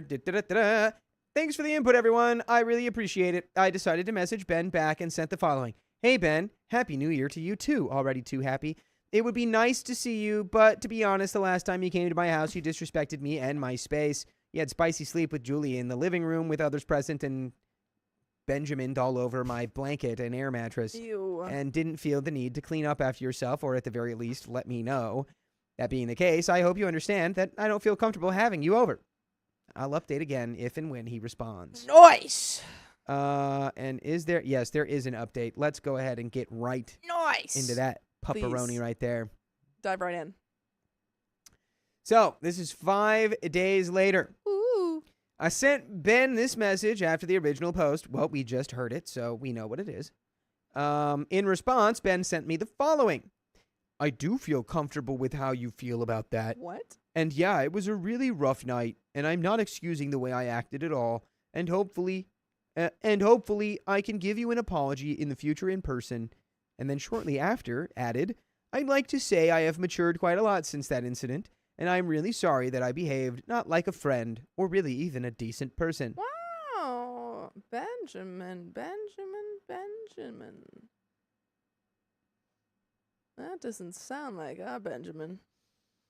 Did Benjamin put that into a chatbot? I think so. Did Benjamin put that text into a chatbot and say, how's the best way to respond to this to let me go to that party? Yeah. How do I get invited to a party where I buttoned everywhere?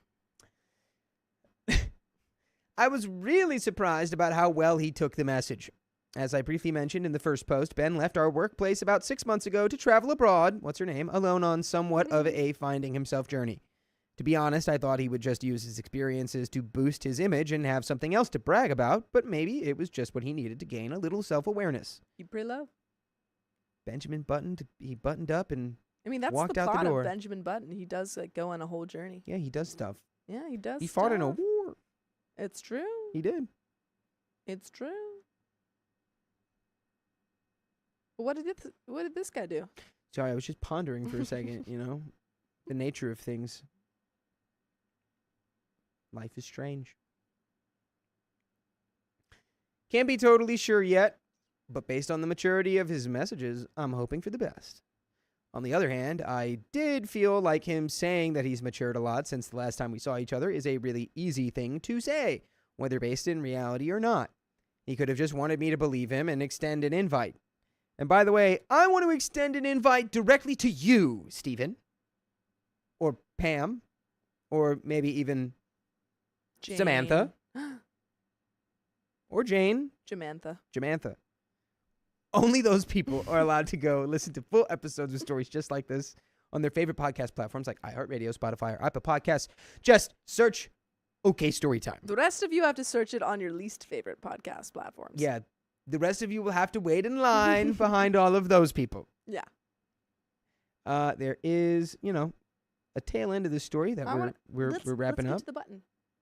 Let's button this up, Let's button it up. shall we? Please. We have fun here. We have fun.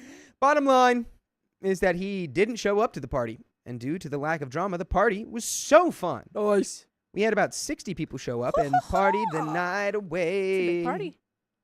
Having been at the party would have stressed me out just knowing the possibility of him acting out existed. So I'm really pleased with my decision to put my feelings on the table. I'm planning on continuing to work on standing up for myself, even if it creates a bit of awkwardness or confrontation. And we have some more comments here. OP says, no, Julie wasn't invited. This didn't cause any issues as we don't really run in the same circles. Our mutual friend has also started to distance himself from her since the incident. Yeah, since the incident of her boinking in the living room with everyone asleep. That's how you get kicked out of the house. That's how they sing it in my neck of the woods. In Dawkins. Smeeflin. Dawkins, Smeeflin County. Mm-hmm. Smeeflin County, Dawkins, Indiana. Smeeflin County, Indiana. That's how we all sing. And that's the end of this story. That's where I learned all my manners down in Smeefler, Indiana. But folks, that's the end of that story, and we've got another one. But I am gonna go eat dinner. No, you're not. I'm gonna go eat dinner. Ooh, and then I'm gonna be back. Oh my God. I'm gonna go eat udon. Stop. I might have to warm it up a little bit because it might be a little bit definitely have to cold. Ooh, Do we have any donations? Un momento. Okay. Udon. Anonymous, thank you for the $5. I know Cade, Micah, and Colton seem silly by the covers, but I've been wanting someone to read the series so I can discuss. Sophia, I think you'd love the characters. Dakota, I think you'll like Mafia and Scars. The Saint View. I know one person in chat perked up at that description. I will add it into my long list of to read. But yeah, she's just got to read Project Hail Mary again for the 18th time. Yeah. Speaking of, got tickets. We got tickets today because they came out. Tickets came out today. So Tickets were out today. Tickets came out today. I got it for opening night. Today. All right. Bye. See you later. Catch you on the flippity flop. Keon, when I say he's Benjamining his buttons, what does that make you think? Yeah. Keon knows. Yeah, he Benjamined his button. Oh, yes, you. Benjamined his button in the baked. I'm sorry. Your baked ziti, I bet it's delicious. Behind the. Yeah. Or you. I don't know. I wanted to produce after this. We can read this. We can finish this one and then we can swap if you want. And then it can be boyfriend, girlfriend time. Boyfriend, girlfriend time. After the story, boyfriend, girlfriend time. That's what it would have been if you had picked Keon to come read with you now. We've It would have established been boyfriend. we're time. all lovely ladies today. Mateen So it made would us have been all lovely ladies. Girlfriend time. I wasn't here for that. Carly seeking Italian. Well, there you was are a included. dig. What I miss? What do you mean you weren't here for that? Chat, you were totally here for have that. they been behaving? Carly seeking Italian here was a dig. I'm Italian. Carly seeking Italian there. You Did mean I speaking? speak Italian? Bow. Did I speak Italian? I don't know Italian. Yeah, why are you hating on yourself so much, dude? Sophia, what? You speaking Italian? I Was guess. Carly was a dig? Sophia Is was that doing Italian? a really crappy Italian accent earlier. Hey, a babada beep, babada boo, babada beep, babada boopy. Babada beep, babada schmoopy. Schmalugels. Schmalugels. Oh, my schmalugel machine is oogling when it should be zoogling. Yeah, man, I'm not gonna lie, I'm not gonna be useful for this at all. This is gonna be a Pim one. Yeah, this really reads like a I'm gonna classic go kind of get Pim lunch. job. I'm just gonna go. I'm gonna go get lunch.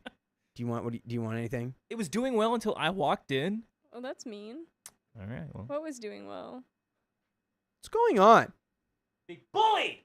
Speaking, it was because Sophia didn't Italian. I'm so confused right now. I don't know, but we did find out that if you fused my girlfriend and Carly, you would have the most Italian person Yes. you could possibly have. Yes. Danny DeVito. And Just if we an actual fused- baked ziti. If we Just a- fused my boyfriend and his boyfriend, His boyfriend. yes, your boyfriend, the Oh. one on the couch right here, Yes. it would be a questionable result. it would probably just be like, you know, when like two twins in the womb like consume each other. But the only outcome Keon for would me just and absorb Dakota's me and his girlfriend was butt would get a Italian. little bit bigger. No, All I just to the get. butt. Yeah. No, I'd just Yeah. be all butt. We would just be just a huge ass. It's like, did you get a BBL? No, I actually got Dakota. absorbed my boyfriend into my this buttocks. new thing? What are you like, Majin Buu? Mm. Chocolate. Sometimes I wish I could be Majin Buu, you know, but just the good one, not the bad one. Oop. I want to be the fun version, Yeah, I can see that. you know? You just want to eat candy and turn people into Yeah. chocolate? Yeah. Well, not people. Some people. Okay. Well, Chocolate is everything everything set? Probably. Okay. rain. Are we What's on? that? What's that thing down Oh, there? baby boy. Chocolate rain. Nina Nelson says the most Italian in the world is probably born and raised in Italy. Yeah, well, you see, if you combined me and Dakota's girlfriend, we would somehow go back in time and just be fully in Italy. They would be It'd a be person. it'd be 2 boots in Yeah. Italy, not 1. They would be a person shaped The like Italy. Italian part of me would be sucked to the forefront, and the poor Irish people would be sad. Hmm. And whatever else there is. Oh! I didn't think about how glorious our mustache would be, Keon. It'd be just a full beard. A man can dream. Would you guys be able to grow a beard at that point then? I really want to, You can but try. I can't. But All if right. you guys combined, would you I need a suddenly have product. the We had a friend who'd used Ability. Rogaine, and it worked. Rogaine on a beard? Yeah, you've met him. Yeah, but you have to be really careful about it. I've met him? Via FaceTime. Yeah, it was Does Alex. he live in a different country? Okay, Yeah. yeah. But we, You have to be super careful. yeah, with you that. you have to really be on top of like the moisturizer. He was and like, I need maintenance. to grow a But beard, also, especially before I You go to can't have London. pets with that. Before I go to England, I have to look manly because they'll just pick on me. Yeah. Okay. Yeah. And guess what? They still pick They on still him. picked on him because he's an American. Yeah. Yeah, but he still gives hands at Smash Brothers, dude. Yeah. That sounds wrong.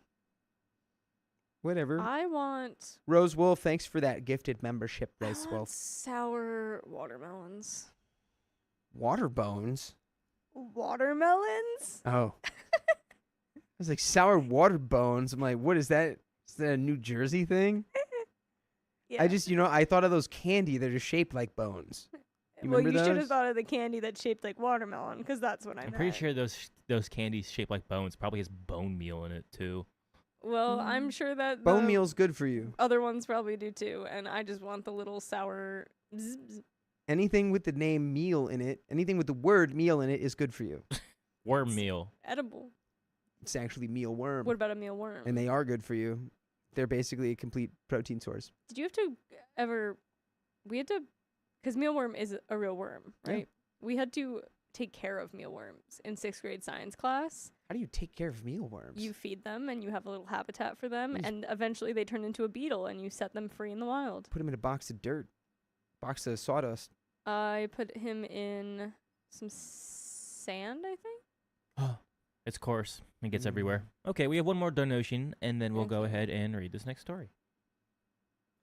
I just realized what you did. Thanks. You just got it. I got the reference first. Yes.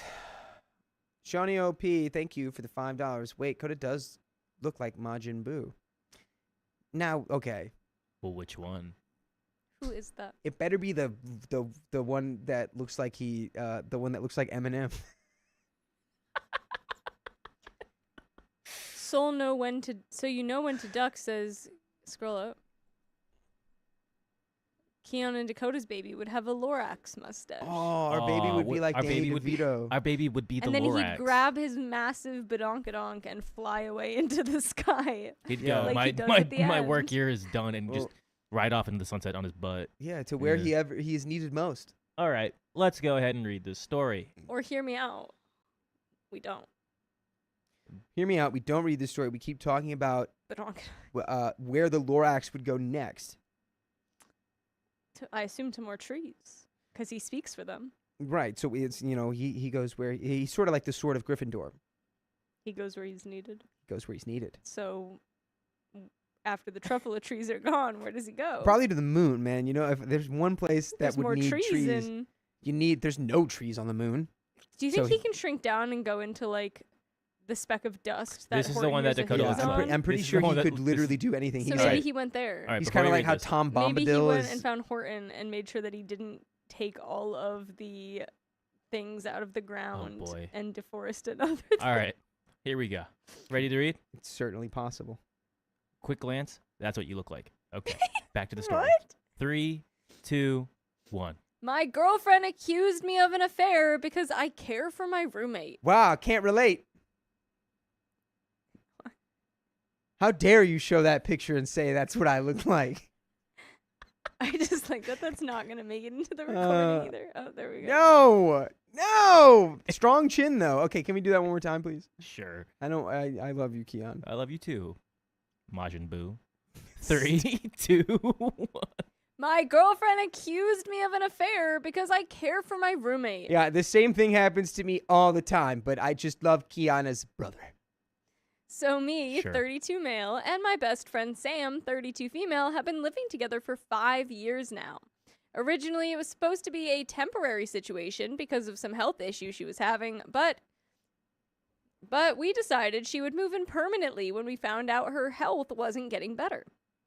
She's schizophrenic and blind, along with having various other medical issues, so a lot of daily tasks are difficult for her. By the way, this comes from Dangerous Ad 5075, and if you want to submit your own stories, go to the r/OKStorytime subreddit. I'm Carly. I'm Dakota. That's Majin Buu, and I'm Keon. We're here to give good advice goofily, but we don't have all the answers. We only know what we would do. Let us know what you would do in the comments. NOP says, our arrangement is I cook, clean, drive, and do other things she struggles with, while she pays for all of our shared living expenses. This honestly has been a dream situation for us. It allows me to do my dream job, for which pay isn't great, without ever really having to worry about money, while she lives a pretty normal, independent life and gets support with her health issues. Plus, she never has to do housework. I met my girlfriend Emma, 31 female, 3 years ago. Sam and Emma were never super close, but they were always friendly, and Emma was always super understanding of our living situation and never mentioned having a problem with it to me. Recently, we started talking about getting married and moving in together. While we were discussing it, I mentioned that I didn't know what would happen to Sam once we got married. Emma got kind of irritated and said Sam would just move out and get her own place finally. I reminded her that it wasn't that simple, but we started fighting and I asked to change the subject. It came up again when Emma said something about moving into my apartment, and I told her we couldn't because it was Sam's apartment, not mine, and I'd never be able to afford the rent.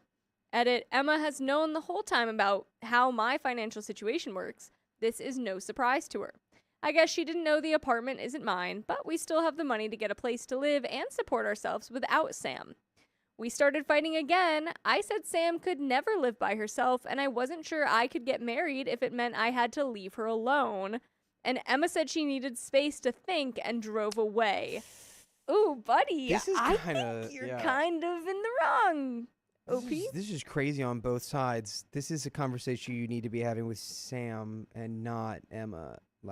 I think this is a conversation you should have had with Emma from the get-go if this is what your ways were going to be, because if you've seemingly expressed that you guys have the funds to live together, she's probably like, yeah, we're going to live on our own together. Yeah, you can't really be Sam's caretaker indefinitely.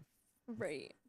And does Sam even want you to be her caretaker indefinitely? Could Sam hire someone? It feels like you kind of just made that decision for Sam in your own mind. And Emma. low key. Without, being like, hey, Sam, what do you want? Do you want to be able to live alone? Can you use any services through our wonderful government?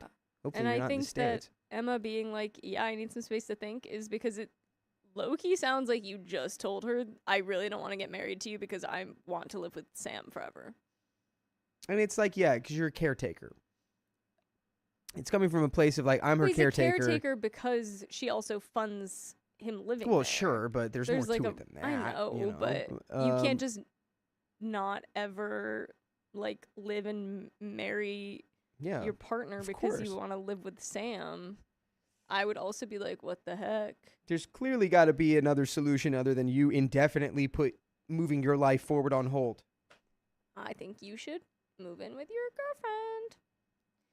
A couple hours later, she texts me and basically says that I can keep having an emotional affair with Sam if I want, but she won't put up with it anymore. She doesn't want to talk to me for a week. And then after that, we can talk about it. And then after that, we can talk about if we want to be together. I'm seriously so lost and conflicted on what to do. Emma never expressed these opinions before. I completely understand why she's upset, but Sam isn't a regular roommate that can just move out.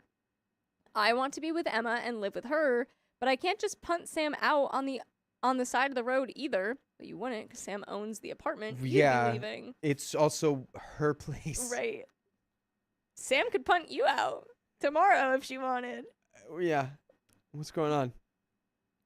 I'd absolutely be willing to leave Sam if she found another arrangement that worked for her. But I might be the a-hole for not being willing to leave Sam without a new caretaker to marry Emma. And we have an edit, but yeah, I think you're kind of the a-hole, dude. I mean, I think it's nice that he's caring for Sam, but he seems to have just kind of like dismissed his girlfriend completely to the point that she's like, this is breakup worthy. He was like, I would rather stay in this situation with Sam than marry you. She's way out of line for, I think, trying to claim that it's an emotional affair. The emotional affair might have been a little far, but after the conversation they just had, I'd also be like, what the heck? Well, the weirdest part to me is, where's Sam? Has this not been a conversation ever? Like, you're at the point where you're already like, yeah, sure, we'll get married. But it's like, you haven't talked to Sam about like, hey, so what's our path forward when I leave? I don't want to leave you with no one to assist you. So what's the plan? Yeah. Edit. You guys are right. It's dumb for me to try and hide this from Sam. Yeah, what do you mean? Why would you try You're and hide hiding it? this from Sam. Why would you do that? You thought, they'll never find out. I'm Batman. They'll never find out. This one, I also think like OP's like taking it upon himself to say this, and it's like, well, Sam probably doesn't think this at all. He has this kind of like savior thing. Yeah. Of, like, I'm saving Sam. Like, I can't leave for Emma. And it's like, dude, that's pretty messed up. Sam is entirely helpless without me, and Sam needs me to. Sam's going to be like, I mean, you're nice. There are more people who exist. Confirmation, Sam is schizophrenic and blind? A lot of issues. Blind, schizophrenic, which crazy combo, and also other stuff that OP didn't mention. But but yeah, this is someone who needs assistance. Yeah. From the sound of it, but it's like, you're not the last person on Earth, buddy. Yeah, because it also sounds though like the things that OP are doing or is doing for Sam is just like kind of caretaking for the house. Yeah. She can hire a cleaner. Well, I mean, she's paying for this dude's life. I feel like she can afford that schizophrenia. Instead. Can you imagine just being like, is that who's there? No, I can't. Someone's I'm just talking saying, to you and you're like, I cannot confirm. I'm just I wonder saying, if you could still have visual hallucinations with blindness. I believe that is a thing. That's crazy. Yeah, I'm just saying it doesn't have to be OP. Yeah, of course not. She probably would want to know what's going on. I'm going to tell her later when I pick her up from work. I hope that Sam is just like, you idiot. Move in with your girlfriend. Sam's working, so not entirely helpless here. Sam's funding OP's life. Living situation. Also, while my pay isn't great, including my savings and Emma's job too, we could get married and be fine financially without Sam's money. And Emma knew our financial arrangement this whole time. It's no surprise to her. Lastly, I just want to make it clear that while I'm hesitant to leave Sam, it's not because I like the money and the lifestyle she provides. I want to marry Emma. This is 100% about what's best for Sam. But me and Sam will talk about it in a few hours and I'll update then. And I think that's exactly where Emma got the emotional affair part from. I think she's, assuming it's one-sided, I think she's probably like, you are in love with Sam. I mean... And you kind of sound like you are. Yeah, Rosewolf is definitely asking, weird. So is OP? Yeah, not legitimate caretaker. Yeah. Not licensed in any way. But it's just so weird to me that it's like your position on this is so strong and you so poorly communicated this to Emma and to Sam. You didn't communicate it to Sam. Where it's like literally all you needed to say was, of course we're going to get married. I'm going to marry you. But my friend, you know, I've kind of become a caretaker role for her, so we just need to, you know, I just need to get with Sam and figure out who's going to help take care of her when I move out, and then we're good. Right. Yeah. There should have been no problem. Or just even asking Sam, do you want me to find someone before I move out, or are you, like, chilling? Yeah, also, try not to put the blame on Sam. You're like, oh, I can't do any of that because Sam. Yeah. Yeah. Update. 11 days later. You guys were right. I should have included Sam in the conversation about all of this from the beginning. She was, like me, surprised at Emma's reaction. Me and Sam agreed that open communication between all three of us is the best way to fix this. So we decided not to talk about it until all of us were talking together. I gave Emma the space she asked for a week, and then called her and asked if she would be willing to come over so we could talk about it. I feel like you're about to get broken up with, dude. We had a very long, very emotional conversation that night. Emma apologized for blowing up and said that while she's always understood and respected me and Sam's relationship, she hates feeling like she has to share me. She said she wanted to be my first priority, not Sam. And if I couldn't do that, she understood, but she doesn't want to be with me anymore. I told her she had nothing to apologize for, that I was sorry for acting the way I did, that I loved her more than anything in the world, and I was stupid for doing anything to make her feel like that wasn't true. Sam also apologized for crossing boundaries, and that if me and Emma wanted to get married, she wouldn't get in the way of that. She said that this past week had made her reconsider a lot of things, and that she wanted to be as independent as she could be, and that she knew being her caretaker had been hard on me. We did a lot more talking than that, but that was the gist of the conversation. I asked Emma, when we were alone, if she would take me back. She said she loved me and she was glad for my change of heart, but she still needed space to think about if our relationship was going to work. 2 days ago, we went out on our first date since then, and she told me she wanted to try again. I asked her to marry me? Bold move. A bold move, Cotton. And see if it pays off for him. And she says yes? Oh. And it worked does. out. And we're swimming in it, folks. We managed to find a place a short walk from Sam's, and we've been helping her look into medical caretakers and housekeepers so she can have some space and independence. This is a huge change for all of us, but Sam will still be a part of me and Emma's life. She just won't depend on me anymore. And anyways, I think all of us were ready for a new chapter. And by the way, I hope you guys are ready for more full episodes of stories just like this, because you can go to Spotify, Apple Podcasts, iHeartRadio, wherever you get your podcasts, search up OK Storytime. Wow. There's a little bit left. I love it when just good, open communication, like we get the contrast between how bad it is when you just don't do that versus how immediately solved everything becomes. Yeah. You know, I mean, even if the situation were to have like ended worse, in a way, it still would have been solved because you guys actually talked. Yeah, because you guys talked it out, but weird world of difference. Situation. Big fat world of difference right there. Very weird. Everything has worked out so much better than I could have hoped for. I'm so lucky to have such special people in my life. Thanks again to everyone who helped me out with this. Edit, honestly, I can't believe the people predicting the collapse of my marriage or telling me to abandon my best friend. Me and Emma are both deeply in love and over the moon about this next step in our life. She literally just told you she still needs to think about your relationship. And in the same sentence you proposed. And she said yes. I kind of get where they're coming from. She thought about it just a little bit. She said, I got to think about it. You have a question? Oh, yeah. No, we can do that. We're good. Shakes magic 8-ball. Yeah. Yes. Yeah. But I don't wish you unwell. I just see where they're coming from. She loves Sam about as much as I do and also wants to be able to help out sometimes. Sam needs mental support as much as physical support, and I'm no longer providing physical support. I'm not going to run away as fast as I can to prove a point. Emma's a grown adult. If she was unhappy, she would say something like she has before. That is the end of that story. Yeah. And maybe you guys will have an adult conversation first next time. Yeah. With all the parties involved. Communication. I mean, like, with everyone.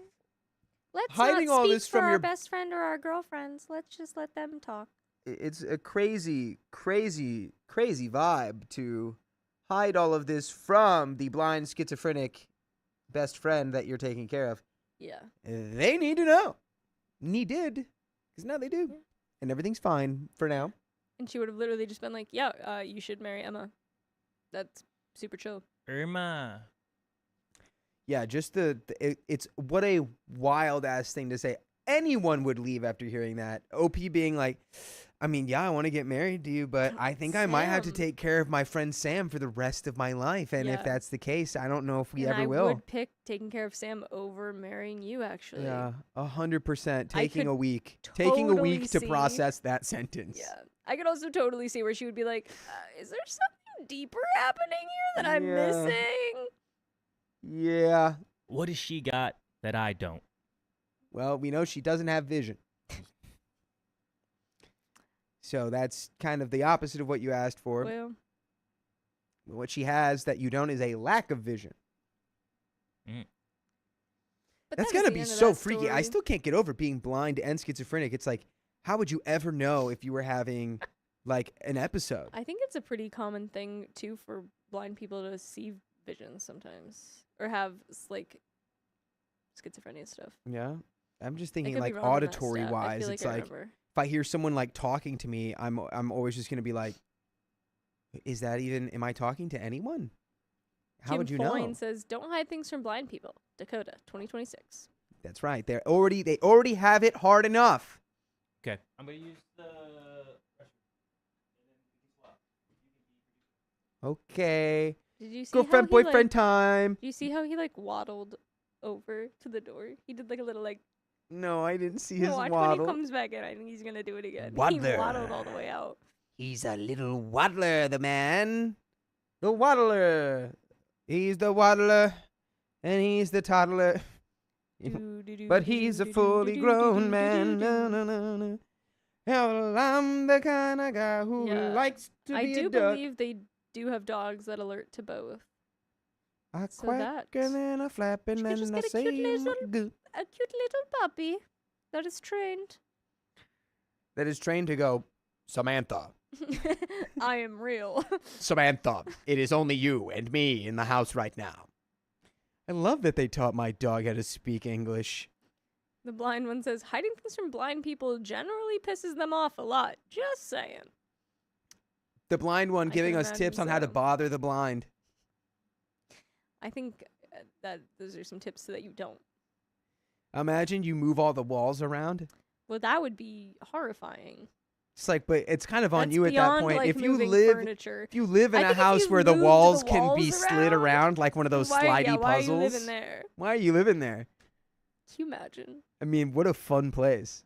A modular home. You know, that might be $1 billion idea. Imagine you move into a house and a year and a half into it, you're like, I'm not sure I'm digging the layout anymore. And then you can just like move all your walls around, and now you've got a brand new floor plan. How does the structural integrity of that building work? That is not for me to answer. I'm an ideas guy. All Okay. right, that's for the nerds Call to up figure out. the architecture boy that we know and ask him. Yeah. Who is that one? Oh, I kind of don't like that one either. I don't like that one either. Okay. Uh, Come back here. okay. Yay, producey time. Producey moosey time. Oh. What? Oh, because What's up? What's up? Carly, Sam would never ditch Oliver for a newer model. It's true. Do I look smaller than you? You look way bigger than me. What do you mean? Is everything already set, boy? Do I look smaller or bigger? Yeah, You look everything should be set. Way you look bigger. you look smaller. I look smaller. His head is smaller. That's what I always look at the head. Yeah, don't look at my body. My body's always gonna be. My body is huge. Boo was the worst. Boo was the worst. At least Who's Boo? Majin Buu from the Demon King with the Demon King Dabura and the evil witch Bobbity. Wait, With who's- Bibbidi Bobbidi Boo? Yeah, and his father's name was Bibbidi. No, you're messing with me. I'm not messing with you. You think I'm joking? They I- named them Bibbidi Bobbidi Boo? Well, no. The guy who made Boo was Bibbidi. Okay. His son, Bobbity. Right, so they are Bibbidi Bobbidi Boo. Bibbidi Bobbidi, then Boo. Yes. With the evil Demon King Dabura. That's No wonder. Are we? Oh, get ready until you meet the Saiyan names. Raditz, Nappa, Tarble, Vegeta, Broly, What was that? one? Kakarot, Bardock, You got to say it right though. You got to be like. Carrot Cake. Are we just Okay. gonna? Are we? That's No, what- no. Are we We're gonna do not. one more? We got another one in us, right? Let's do one more. We got another one in us, right? Yes. Are we recording? Yeah, we're good. Yeah. Mhm. Ready? All right. Ready? Count me down, boy. And a 3, and a 2, and a 1. My son blew every dollar I gave him. Now he wants college paid for. You should have kept all those dollars. Where'd you blow all that money? My ex-wife, 36 female, and I, 36 male, have been divorced for 7 years now. We have twins, both 17, female and male. My wife and I are the stereotype of high school sweethearts. I'm more of a geek. She was a cheerleader. Oh, okay. T Swift over here. My son takes after my wife, and my daughter takes after me. By the way, this comes from user Throwaway Save Yo Dollar. And if you want to submit your own stories, go to the r/OK Storytime subreddit. I'm Keon. I'm Carly. I'm not those guys. I'm Dakota. It's been so long, huh? And we're here to give good advice goofily. We only know what we do, so let us know what you do in the comments. I don't even really know what I'd do.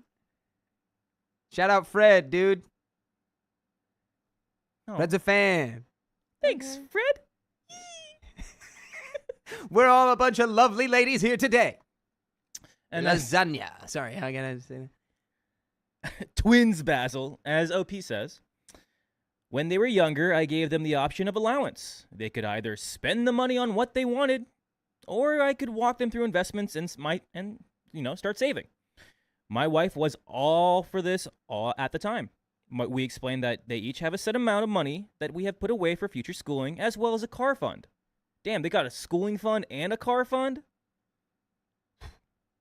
At first, both of my kids decided to invest it, and I started to show them how to, and the risk involved. My son put his into a very risky investment against my advice, and guess what? He ended up losing it. Yeah, and decided not to do it anymore within a few weeks. My daughter started off rough, but quickly got the hang of it. Playing with different investments and companies. She has been in the positive most weeks. The issue is that due to this, my daughter has saved up more money than her brother. She also likes to spend most of her time over at my house versus my son over at my ex-wife's house. My daughter's interests are more minimalistic when it comes to most things and does not spend a lot of money. She will when she finds things she likes. She's not into fashion, rarely puts on makeup, and when she does, it is very light. Bought a used but nice car, etc. They just got their acceptance letters for college, and she will be able to pick any of her choices due to grades and her savings plus our contributions. My son, on the other hand, spends most of his money when he gets it. always has new clothes constantly, bunch of shoes, bought a new, very expensive car with payments, goes out all the time and spends everything he gets. My son is upset. My son is upset because he can't go to college. College is spelled wrong. My son is upset because collage. My son is upset because he can't go to the college he wants to because he would need to get a loan. And with what I make, he doesn't qualify for much. My ex says I need to stop favoring my daughter and that I'm financially hurting my son and just paying for his college. Among other things, her and her side of the family are calling me an a-hole for not paying because you easily could. I told them when they had a choice when they were younger, and guess what? He didn't listen. How old were they when they did the stock stuff? It didn't say. They just said they were 17. Oh, so they were 17. They're 17 right now. Oh, okay. Because they just got their acceptance letters now. Yeah. So it didn't say exactly when they started, but probably teens. Cool that you taught them that, but I think it's hilarious to be like, and when he was young, he threw up. Yeah. He's still young at 17. Why are we giving them money to put in stocks? Like, wouldn't that also be your fault? If your kid blew all his money, it's like you didn't teach him responsibility. Why didn't we just say, hey, you actually are not allowed to make that risky investment because I need you to save this money for your college? Right? Yeah. I mean, I get it, though. It showed him a lesson. It's a really stinky lesson, and it sounds like he just spends a ton otherwise, too. But I just want to know how old they were when you're like, learn the stocks, boys and girls. Yeah, and you're like, here's the money. Listen to me because you're a teenager. Listen. Okay, I have your attention. And then they're just going to do it whatever they want to do because they don't care. It's going to go in one out the other when they're kids. Yeah, I think Belton here's got the right idea. Okay, if you truly can't get a loan because of dad's income, then dad needs to fund the loan, structure it exactly how the bank would. I think there's more to that. No, okay. It's just like you just sit him down and like, hey, I'm paying for your college, but it's not free. Right. You are paying this back to me. And then, if he does it well and he's a good kid, like, just give it back to him. Right. Yeah, and the ex-wife obviously has her favorite. Like, the son always hangs out with your ex-wife. Your daughter hangs out with you, obviously. The divorce, I mean, yeah, very interesting. But the fact that her side of the family is like, yeah, you need to give him more money. No. Yeah, you give him more money then. I'd be shocked that there wasn't a company out there willing to loan a kid going to college a ton of money and just scam him out of everything. Oh, you kidding me? There's definitely somewhere that would be like, they're like, I mean, I'm hoping that the fact that he's like, yes. I'm hoping that the fact that he's like, no one will give him the loan just means I'm not letting my son take out a crazy loan to go to school. So at least that's good. Yeah. But OP continues with, I told them that they had a choice when they were younger. I also pointed the fact that if he had saved his money, he would have been also able to go where he wanted. He needed to get a job to cover costs if he wanted to go. And life was about choices. Am I the a-hole here? We have some comments. Read that first one because I think it's answering my question. Comment number 1. I guess we'll go straight right into it. Comment number 1. In what age did you let them start investing the money? OP says, before their teen years is when I first showed them. Starting them up young. Reply, oh yeah, that seems a little bit too early. So you gave a 10-year-old a ton of money and said, what do you want to invest this in? And you showed them. But then when he wanted to make a really risky thing, you just said, yeah, go for it. And then he lost it in a week and you were like, how did the 10-year-old lose his investment in a week? My daughter did it so much better. Yeah, I don't know. Your daughter's different than your son. Yeah. And I guess both parents were on board with this too. Interesting. You started them. I feel like you should have been like, here's $20. Right. How much money did we give these younger than teenagers? Yeah. Like my parents were like, you're like little by little by little. But this was like, we're going to open the world of wonders even before your teenage years. The choice is yours. Woo. OP responds with, it was. But I never pushed them. It started out as, "Daddy, what are you doing?" I showed them, and they seemed interested. Then after a bit, it was, "Can we try?" So I let them mess around with some of my money investments. That's so interesting. Okay, it's your money, your kids, you can do whatever you want. The definition of money to burn. I let my kids handle a couple of mutual funds, It's just a light, $70,000 of assets. Hey, kiddos, what do you like? You want to invest in that? Sure. I like rocket ships. Yeah. Unironically, would have probably been a great investment. The sun probably did a rocket ship and it probably exploded or something. Literally. Like, how did you guys become like the first SpaceX investors? I don't know. My kid liked rocket ships. That's it's all I know. Crazy. OP continues with, "My ex and I discussed it, and we decided to let them have some money to try it." How much? I don't know. How much money? There's an edit to add. "I did keep asking him to try again throughout the years, but he didn't care.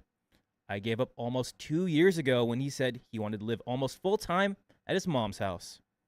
This now also seems like you're getting back at your son." Ooh. A little bit. I hope not. I hope not. I was giving him the benefit at the beginning that he was just being good, and he was like, "Son wasted money, so I'll still give them just equal amounts." But this also seems like now with that edit to add, that his son always wants to stay over at his mom's. This is a subtle. When we taught him again, why didn't we just say, "I'm going to teach you about high yield savings accounts and not the stocks"? We had an argument that made me back off. I didn't just stop and drop it when he was really young. Edit to add number 2. Great. We did not give him his college fund. He has enough money in his college fund that he can attend a community college for 4 years or a good college for 2. Oh, okay. Nothing fancy or big. The money that was invested was allowance or spare money. My daughter would use birthday money, Christmas money, allowance, or any extra chore money. His fund was never used in any way other than for school. It is safe and locked up. Allowance was free to use money. Okay. The school and car fund were separate and not accessible by the kids. Oh, okay. So we're just getting mad that he spent his birthday money. An allowance money. You're mad that your kid didn't save up his allowance But money again, to go to a bigger school. Yeah, but again, how much are we talking it's just here? allowance money. I feel like it's not that much. OP But continues I'm with, like, you can't be mad that your kid spent their allowance money. no, but I think the kid is your mad. birthday money. I think the kid is mad that he spent the money. That the kid spent his own money. He's like, I had money. Dad gave me money. I spent it. I want more. Well, we'll see.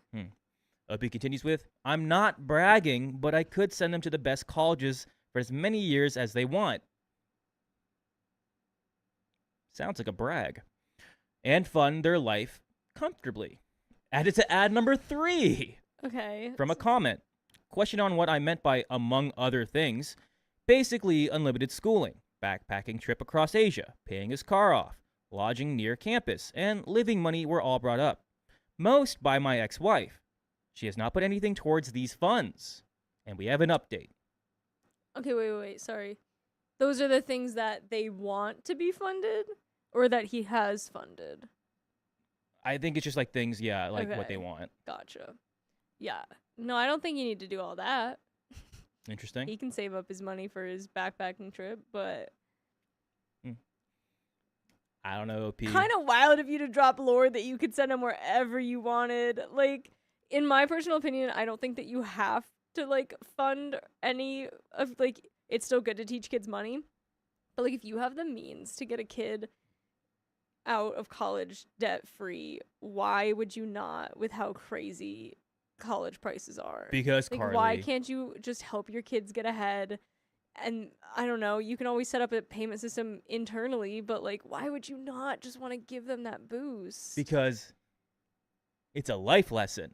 But you could still have the money life lessons. You could still teach them that. This guy went to the Jackie Chan school of not giving your kids any of your money. Yeah, well, we have an update.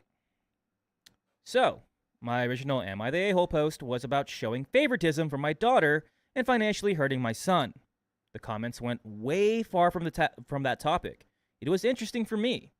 For the people who sent me aggressive messages, not Cool. Some questions to be addressed. Question 1. Why would I just not pay for everything? Here's the answer. I'm trying to teach my kids about financial responsibility. You did really good at that when they were 10. I mean, I personally believe you should start them young. Yes, I should say I do agree that that is great, but just letting them play the stocks willy-nilly, kind of a weird one. Yeah, it's more like, here's $150 in a savings account. Right. Yeah. That's what like I said, some sort of good savings. Like I said, $20. Let's start off like $20. What do you want to do with it? You want to like let that? You want to use that to you can get another $20 in 2 weeks. You want to save that for a big thing? Help them with like your allowance and like here, look, this is your goal that you want. What can we do to save up to that? Oh, you want to spend this much? Well, then you're not going to have enough in time for the thing you want. Like you can still teach them like a 10-year-old. Yeah. Money has value, and nothing is given without work. I bet if my son posted his view, you would call him an entitled a-hole. Question 2. But they were so young when they started gambling with money in the stock market, or at least addressing the question 2. Opie says, true, but they have grown up since then. Oh, he's 17. So not really. Yeah. Have they? Doesn't seem like it. Seems like your son hasn't really grown up. Yes, they are still kids, but maturity does not just develop at 25 like some people on here think. You gave them their college fund to waste. No, the college fund has always been secured and untouched unless I was putting money into it. They used allowance money. Another question here. Why are you not giving him a good start in life? Opie responds with, he has a better start than the majority of people. So, back to the story. I talked to my daughter. She said she would be upset if I just gave him the money. She worked hard and values her time and effort. I agreed. That would be a bad idea. But we came up with 3 options. I added a 4th one to present to him/my ex-wife. All of them had rules attached, and the same amount would be given to my daughter. Weird that you came up with these rules with your daughter. Well, you learned the mistakes with the son. I don't know. I see a lot of people coming at me being like, but he can just go to community college for free for 4 years. That's so true. Some people's local community colleges, though, aren't great or wouldn't have what they needed. So I'm just saying, like, if you have the funds, help a kid out. Nah, I'm kind of the opposite. If he truly is being, like, an entitled brat that's like, just give me the money, like, I deserve to go where I want, then yeah, screw you, dude. You have a college fund. You have a car fund. But if it's coming from a place of, like, I only taught my kid, like, money saving techniques when he was 10 and then got mad that he spent his birthday money, I don't think you taught him very well. I think it depends, because, like, he had twins. One of them followed the advice. They're twins. Yeah, one of them followed the advice. The other one, not so much. One's upset that the other one has, more savings, and he's like, well, that's not fair. Yeah, and he's I like, still don't... well, you know what? Life's not fair. Yeah. You made your choice. I still don't think that he just deserves to get everything that the daughter worked hard for, like, handed to him, but, like, some sort of payment plan or some sort of, like, okay, we didn't spend our money right. How can we work out something that you can, like, have what you need to succeed in life now? Like, how can we get you to even just, like, a state school or something? I think they're fine. Well, he can go 2 years. I think they're perfectly fine. I think he has a college fund and a car fund. I think he's just upset he's not going to his top school that daddy can pay for. I want to know what his top school is. And we have some rules here. Number 1, he sells his car and some of his shoe collections to save money and put it towards the fund, and I will help him again to make passive income. Rule number 2, or option 2, he picks a lower college that is more cost-effective but still a good school. He gets a job, and I will match his pay. Option 3, I just give him the money, but as a loan, 0% interest, but he has to pay back it in a timely manner. Money, if paid back, will go back to him in the future. Down payment or wedding or something.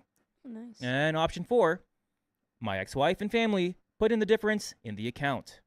And by the way, you can listen to full episodes with stories just like this one. Just go to your favorite podcast apps such as Spotify, Apple Podcasts, iHeartRadio, and search up OK Storytime. It's a little bit left here. There's anything else to add? I mean, looks like they have pretty solid options here for the kid, for son. No, I was fully on team, like, give the kid a loan that he has to pay back. And that sounded like one of the options. I think you know what? You bought a very expensive car. You bought, I don't know, how many shoes? How many shoes have you used in the, out of your collection? Sell some of those things that you don't need.